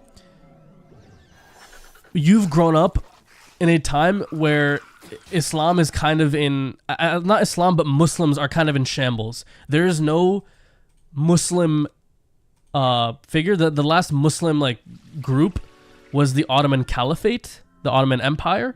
And even towards the end of the Ottoman Empire, when the three pashas came into power around the time of World War I, because they started turning towards, like, in their last 200 years, they started turning towards secularism, and that's what destroyed the Ottoman Empire, in my opinion. The moment they turned away from Islam, the empire was doomed to fail. And since then, Muslims have had no political power in the world. There's been no, like, global unified Muslim power. So... you're just a logical person. See, that's kind of an arrogant position to take, because you're saying that I'm this high and mighty logical person, but other people are not logical. But by saying you are logical, but you're not saying your religious family can be logical, you're now alienating people and saying that, oh, just because you believe in something, even though despite the fact that I do believe in certain things, I just believe them in a different way. I believe in what I can see with my own eyes.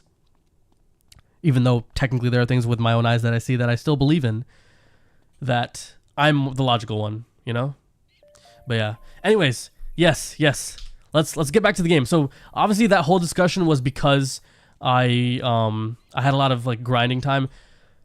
OG Ottoman Empire was unstoppable. Yeah, exactly. Anyways, enough talk. Enough discussion. That was really good. I'm glad we had that healthy discussion. I appreciate everyone for being respectful.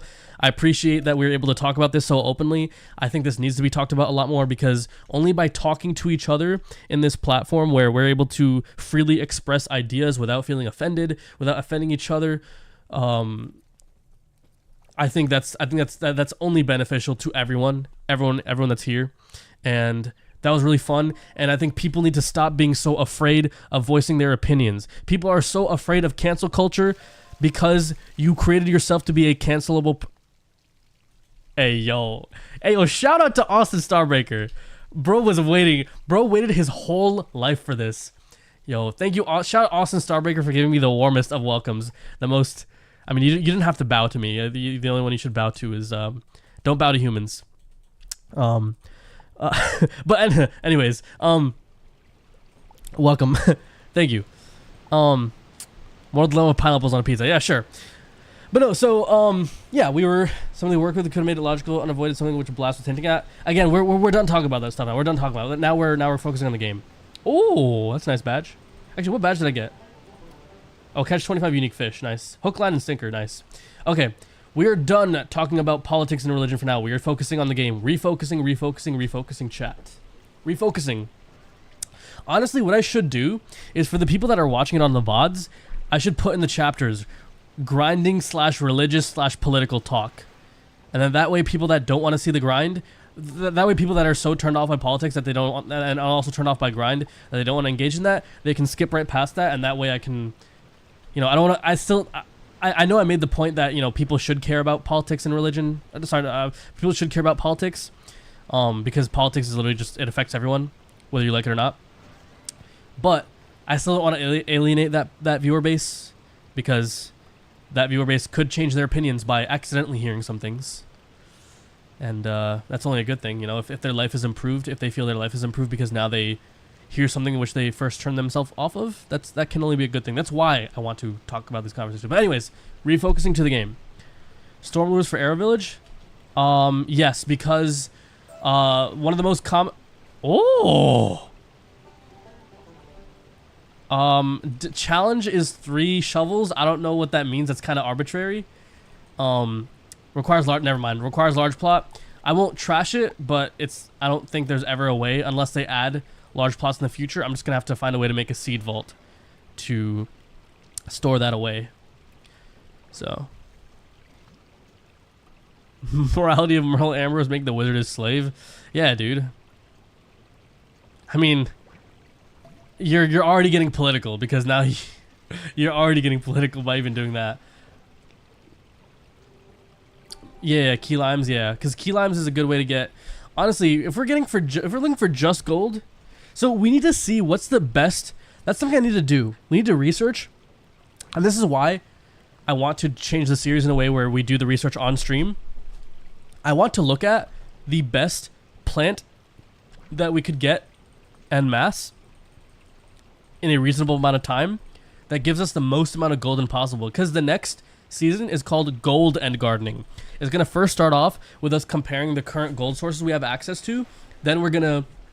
Obviously, gardening should be the best gold source, because nothing's better than just not having to actively gold farm. So we're going to actively set up a bunch of gardens, and then we should not ever have to farm for gold again. We just let the gold happen over time. You know, over the course of a few days, we get so much gold that we can't physically spend it all.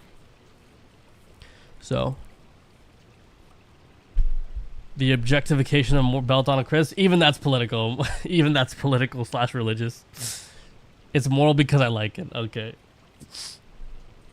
No, the point is that we're like, I'm trying to refocus back to the game. So what I'm trying to do right now is spend all my energy to get as much gold as possible, because we reached level 12. I want to explore all these things, because we just got a bunch of tutorial tip messages, but I just wanted to spend some of my energy. So now that we've spent some of our energy, let's look at these tutorial tips. So we hit level 12. Level 12 is a huge level to hit because we unlock monstrology, we unlock gardening, we unlock many things, right? We get this right here. We can now teleport directly to Ravenwood, by the way, by using this crown shop thing. So let's go to fishing, or sorry, not fishing. Let's do the tutorial tip log. So Cyrus Drake has an assignment for us. Still trying hard, I see. Well, might as well give you an assignment to do. Okay. Wizard, the Ravenwood professors tell me you're a prime candidate to learn about monstrology. Meet me in Ravenwood whenever possible. I'm assuming the Cyrus Drake is a spell quest, but it's probably going to bring us to an area we can't go to. Like, he's going to tell us to go to either Crocotopia or Cyclops Lane, so I'll still accept the quest, but... we unlock Crab Alley, but we obviously don't have access to that, so... But yeah, this is daily assignment. Oh! We get daily assignments at level 12, okay.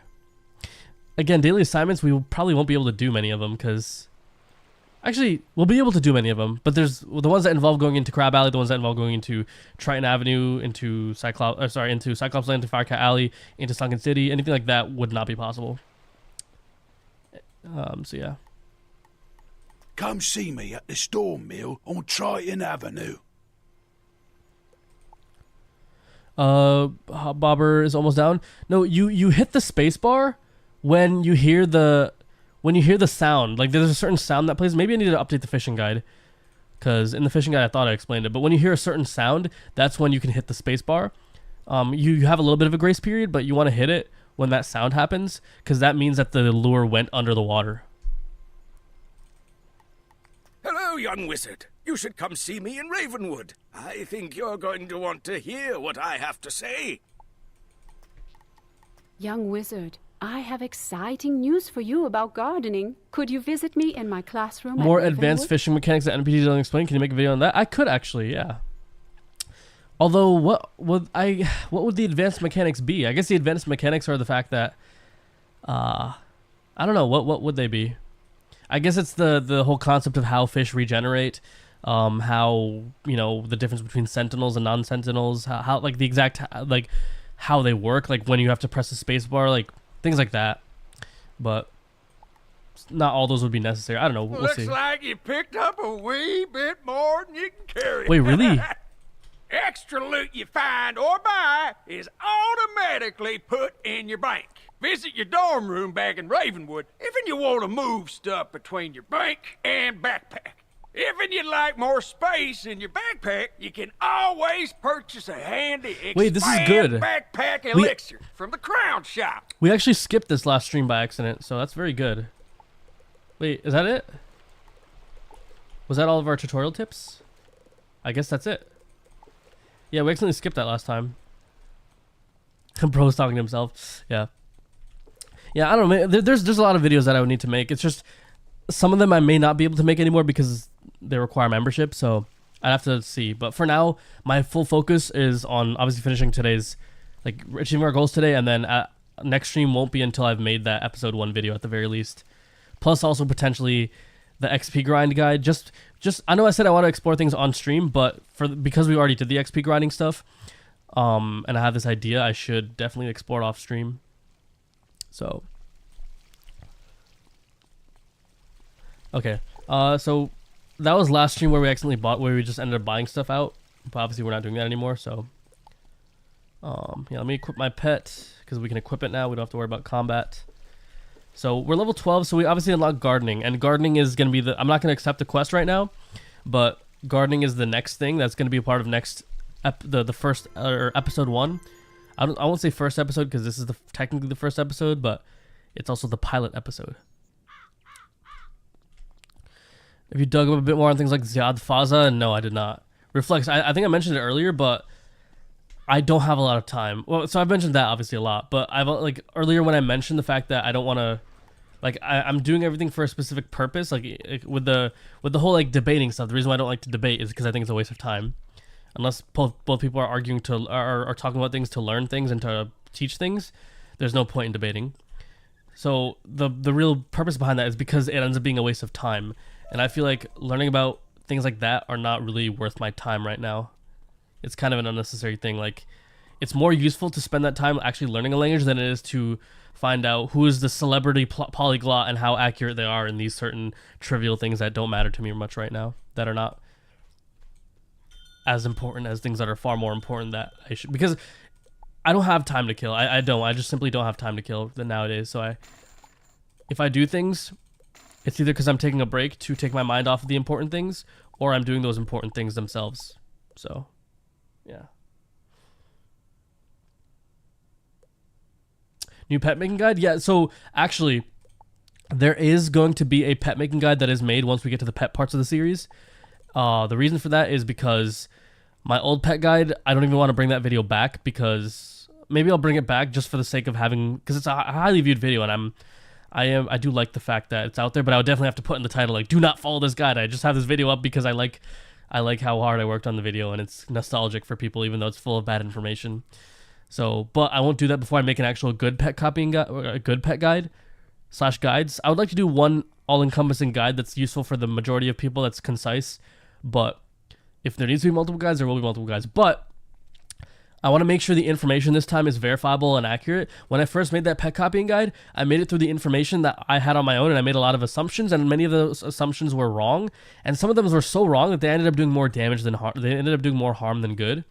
And so I'm just like running into walls and corners at this point. Let me go do something while I'm waiting. Yeah, like some of the information I gave in that pet copying guide did so much harm that a lot of people that make pets are like actually just straight up angry that I dared to make a video, which I don't think there's anything wrong with me making that video in the first place. What I should have done though is I should have right then and there put outdated in the title. I didn't put outdated for a long time because I was just that lazy. And I also did have a little bit of an ego. I was like, yeah, I felt too proud of it to want to put outdated. But at the same time, it wasn't because I was trying to misinform people. It's because I didn't have the information myself. And the information was being gatekept for me. I don't know why I'm looking at the kiosk. What am I here for? I'm trying to do fishing. We can use a mount trading guide. Yeah, but what I'm saying is I want to make sure the information is accurate, first off. There are a group of people who are far more knowledgeable about me than pets. So if I make a guide, I have to first make sure I have all the information. And two, which is also very important, I have to make sure the right people get the credit they deserve. Because part of the reason why it's being gatekept is because people don't want bad people to have access to it. Which, in my opinion, I think stuff like that, you still shouldn't gatekeep it. It should be available as a public guide. If you want to gatekeep something, gatekeep the pets that you're making yourself. Don't gatekeep a concept, because a concept can be figured out by someone. It's just being gatekept for the purposes of, I guess, your set of morality. I'm literally getting back to the freaking morality discussion again. So if you're the only one that has access to that very useful knowledge for the player base, you then have too much power, I think. Info, yeah. Yeah. I think information on how to do something in the game should be accessible to everyone, because at the end of the day, no matter how much you like anyone, our enemy is KI, not even the devs. I don't even think the devs aren't even our enemies. It's KI themselves. The greed of KI is our enemy. And the greed of KI is why we need as much information on pets as possible, so that people save their time, crowns, gold, all that stuff. Through a bit of digging, yeah. Well, so a lot of this stuff has been data mined. So you would need to have someone that's good at data mining to be able to figure out that information. Then you need someone to take the time to compile it. The point is, a lot of this stuff is compiled somewhere, and there are groups of people that know this information. They're not gatekeeping that information. I know they're not, because as a matter of fact, a little over a year and a half ago, they told me that they wanted me to make they let me in the server because they said that we want you to make a guide, and we want it to be objective, we want it to be good, but we also want to make sure people are credited. And I said yes. I'm absolutely, I agree. I think that's awesome and amazing, and I appreciate that you guys allowed me to take on this mantle. However, the one issue is they chose what was at that time one of the laziest content creators. Today, I don't think I'm the laziest content creator, because I'm using every ounce of free time that I have, and I am saying ounces because that's how little free time I have. I have ounces of free time is spent on my channel. I'm looking at either analytics to see what people like. I'm looking at ways to improve my craft. I'm looking at what kind of... I'm literally watching people's Wiz videos to see what the biggest problems in Wiz are, because all of my free time is... like free as in like actual free time, like I've gotten my responsibilities for the day taken care of type thing, where now I'm like, yeah, and the only thing I'm doing is Wiz stuff. I don't think it's unethical to data mine. I never said that. But yeah, there are people that think it's unethical, and that comes from that again comes from this this sense of protecting the authoritative figure in this case, which is KI, which I don't think any human is. And again, I'm getting freaking religious again. But besides the prophets, I don't think anyone can be an authoritative figure that is just right about everything. You guys see the issue, right? You guys see the issue with saying we don't want to talk about politics or religion ever, because anything that you say at that point, any opinion that you have, can very easily lead down that rabbit hole. Okay, my brother, I'm gonna go enjoy summer, get some ice cream. Pleasure talking with you. Much love. Have a good stream. I appreciate it. Much love, dude. Thanks for tuning in. Hope you enjoy your ice cream. Enjoy your nice summer day. I'm gonna enjoy my summer evening after this stream is done to prepare for my flight tomorrow, because I'm going to my friend's wedding. So it's basically, it's like trying not to make a JoJo's reference. Yeah, honestly, there you go. There's a good way to explain that, because I haven't watched JoJo, but I've heard the term "that's a JoJo's reference" so much, and I've come to learn, without even watching JoJo, that everything in life is apparently a JoJo's reference, which is why it's used ironically like that, and unironically. Walaikum assalam, Patrick Starr, how are you doing?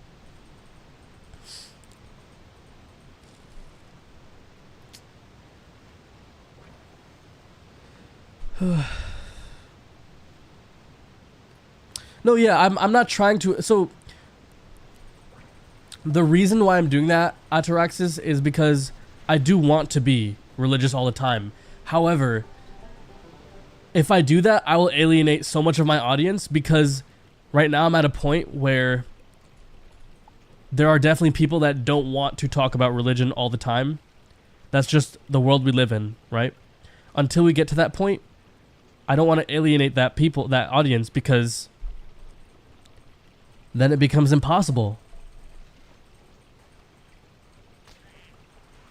I'm doing more harm than good at that point. That's why I want to sprinkle things in a way where it's palatable. So obviously today was a grinding stream. You know, it will pique the curiosity of even someone who doesn't want to hear about religion to be like, hey, you know what? This whole hour that he spent talking about religion that I skipped over because I do enjoy his content, but I don't want to hear a word about religion. He spoke for an hour about religion during this grind that I didn't want to watch. I'm actually curious, what did he say during this time, you know? But yeah. So actively being non-religious, obviously it's something that obviously you can definitely tell I'm uncomfortable by avoiding talking about religion because of how important it is to me. But that's something that I have to suppress because it's like for the greater good, right? It's a gambit. It's about the gambit. It's about, hey, yes, I want to, make people more knowledgeable about these things. But if I just simply do that and my content is all that to the point where it distracts from what people are really here for, well, not what people are really here for, what certain people are really here for, then those people will then end up just unsubscribing and just leaving because they're like, you know what, there's no way I can enjoy this because he's never stopping talking about this. So that's why I want to do it in segments where the content is already kind of dry, to where then I'm now spicing up the content by introducing that stuff. Oh yeah, absolutely, Impulse, absolutely. Okay, my game just crashed. That's fun. Looks like we whizzed too hard, chat. We whizzed too hard. Okay. Let's frick, dude. That's gonna waste so much time. It's gonna waste so much time. What can we do in the meantime, dude? Oh, I was about to log into the wrong account. This is why I need to delete all my wizards.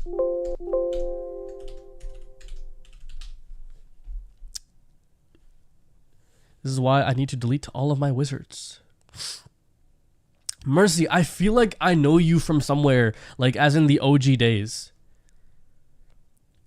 What? Where do I know you from? Were you in Faircord in the year 2021? Let's start there. Were you in Faircord between the years of 2020 and 2022? Make a private Wizard101 server with everything free. Well, KingsIsle is an active company, so they would absolutely fight it. DMCA copyright take down, so that wouldn't work. So we're making a private server. You've been in Faircord? Are you Mephi-san? Are you Mephi-san? Or is that someone else? Or Mephi-san, or I don't know how to say it. Subbed on Twitch? No, okay, never mind. So I was confusing with someone else. Okay. What was your Twitch name, Mercy? What was your Twitch name? But yeah, Patrick, sorry. Until then, to make everything free, I'm trying to find ways to explore everything that is free. Oh, the same? Okay, yeah. I don't know then. I don't know. I just feel like I know you somewhere with a dog picture. I feel like I know you from somewhere with a name other than Mercy. Yeah, I know Impulse SSJ. I remember you for sure. In fact, on Twitter, when I first saw your Twitter stuff, I was like, wait, dude, I know this guy from like the OG days. Wiz. Pierce Jewels in the Den. Well, I don't remember a whole lot.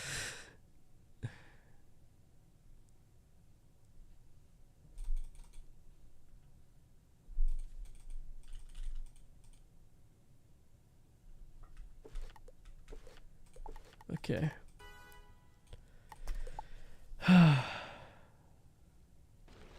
Okay, I'm still in this area. So, what I will say is, for the rest of this episode, we're gonna sell our fish, we're gonna sell all of our stuff at the bazaar, we're gonna... And then, yeah, at that point, we're done. Because we've gotten a baseline amount of gold. And then after that, we're going to have maybe one stream where we explore the gold at the beginning of it. And then as soon as we're done exploring, we're going to start working towards gardening. Getting introduced to gardening, going through all the gardening quests. And then starting our research immediately. Sold my account, then when I came back, you were gone. I was sad. Yeah, that's like one of my biggest issue with doing, like, I'm surprised that I was at one point in terms of like regular content creators, there was a point where I somehow was the second largest. Like after Blake quit, like Nate was inactive, so it was just Sauce, and then number 2 was me.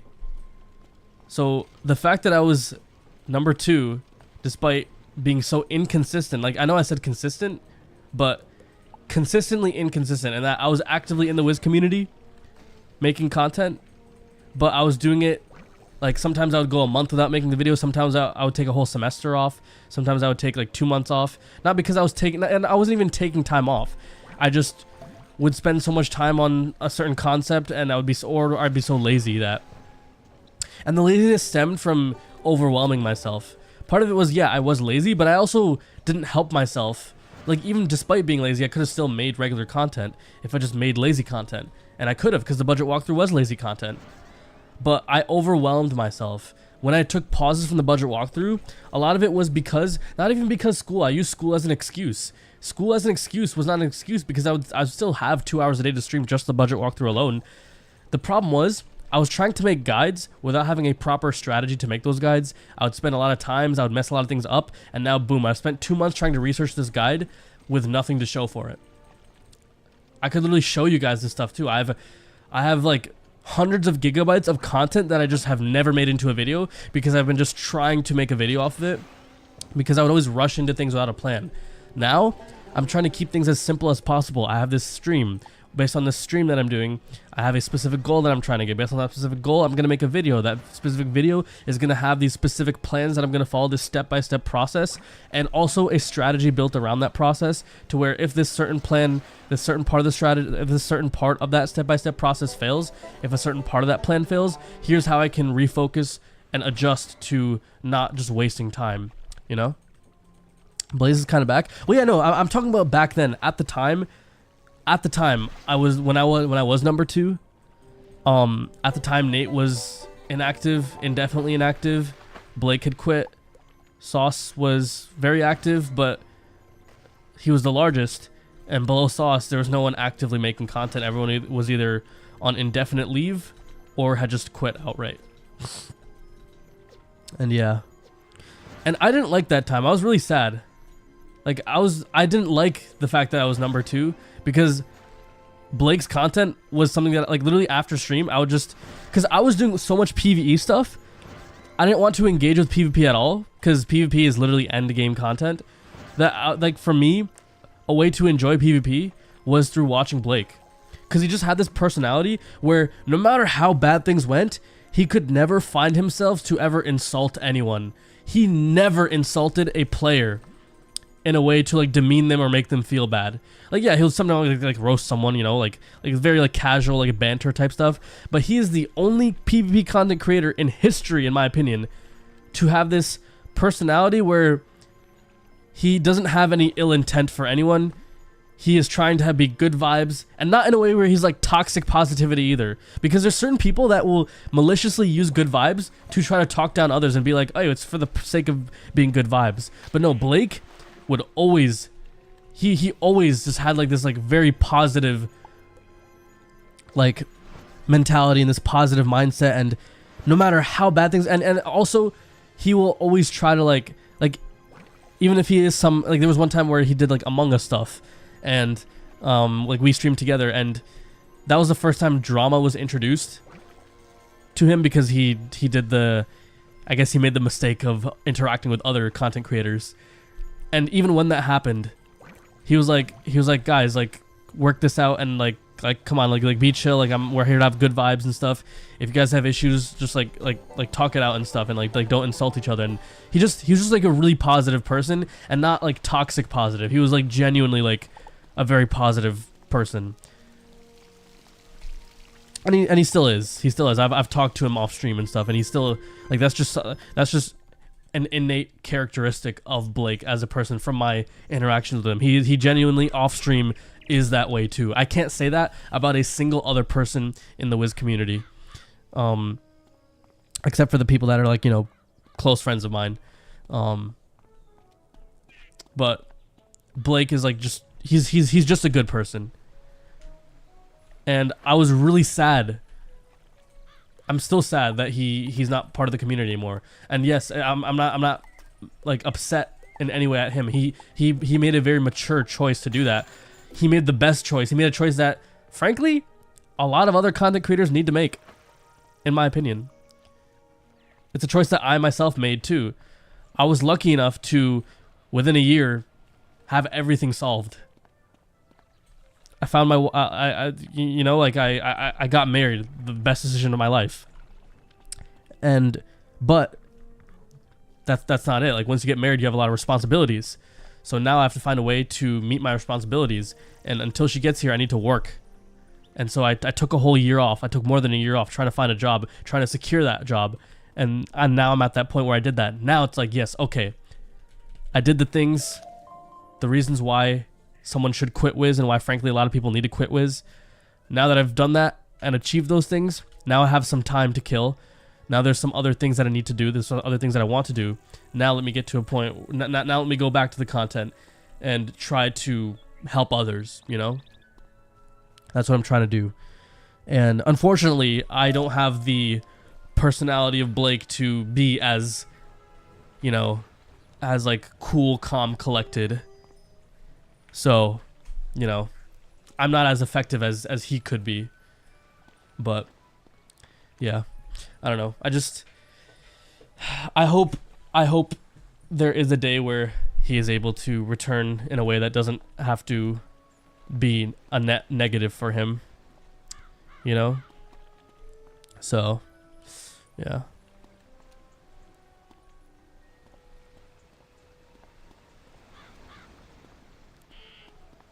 Yeah, Ataraxis, yes. That is yeah, so I'm not going based off of what a new player would decide to do necessarily. Like that's kind of a general idea I do follow, but it's more of what I feel like should be done if you want to do it as you know, as reasonably as possible. Or I don't know, I'm just like saying stuff at this point. I have a massive headache. You guys can't tell. I'm kind of whizzed out. I'm streamed out. I'm whizzed out. I've been yapping for pretty much 3 hours straight. I need to end stream and I need to just feast upon a grand feast. And just, dude, I will say this. I know a lot of people clown on Hassan, and I disagree with him on so many things. Hassan is Hassanabi, but he was right about the streaming social battery thing. That's something that people gave him a lot of crap for. Rightfully so, because the way he worded it was terrible. But I know what he meant by what he said, and what he said is just straight facts. Because no matter how easy this is compared to my job, I will go to my job today. Obviously I'm not working today, it's a Saturday and I'm flying tomorrow, so I'm not working. But if I were to work tonight, I could go to work today and work my 8-hour job. I could work 10, 12 hours at my job. But I absolutely just want to end stream right now and just talk to no one. I just want to go eat some big juicy feast and just recharge my social battery by just being on my own, you know? Streaming really takes that out of you. So, and I've only been yapping for 3 hours. Some people yap for 8 hours, 7 days a week. I don't know how they do it. I don't think I've ever done that. I've never done that, even when I was streaming a lot. At most, it was like maybe every day, 3 hours a day at most. And back then I wasn't really yapping that much. I was kind of just playing the game without really talking. I'm just kind of like, you know. But yeah, I'm whizzed out. So, but I appreciate it. This is one of my favorite streams. I will say by far, day number 8 has been my favorite day of this walkthrough thus far, because I feel like I was able to really get things off my chest, but I think I did it much better than any of the other days. I feel like, and it was also a long stream. We also achieved all the goals we wanted by the end of the stream. Let me just make sure. Yeah, get to level 12, and we've prepared for episode 2 as much as we can prepare, because I'm ready to start gardening. So yeah. When is the next stream? There's no definitive day for when the next stream starts. I need to make a community post explaining this as well, so I don't have to you know, talk about it all the time.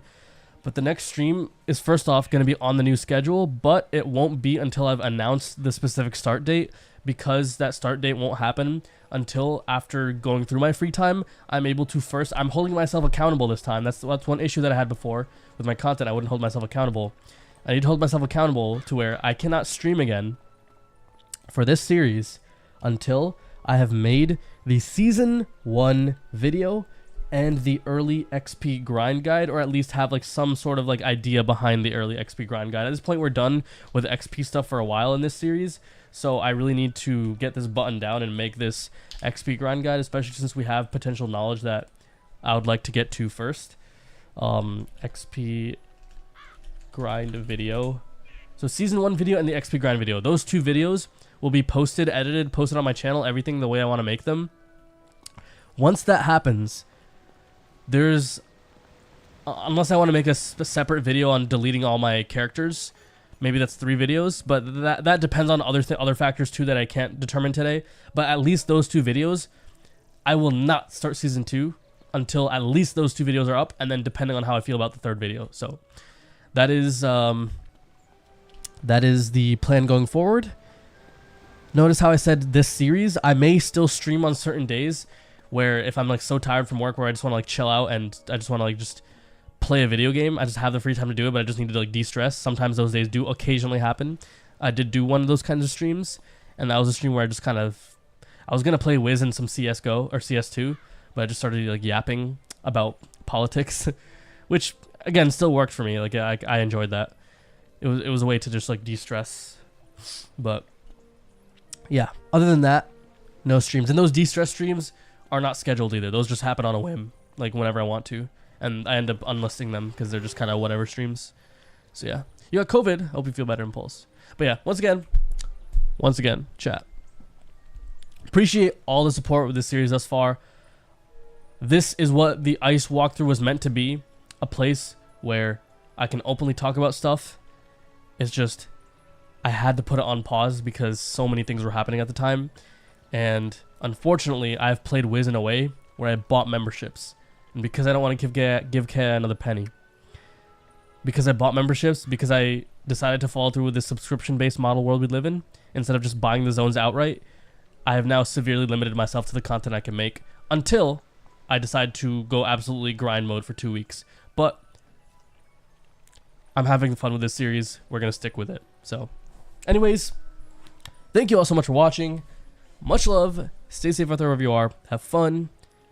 Enjoy life. And as always, have a good evening.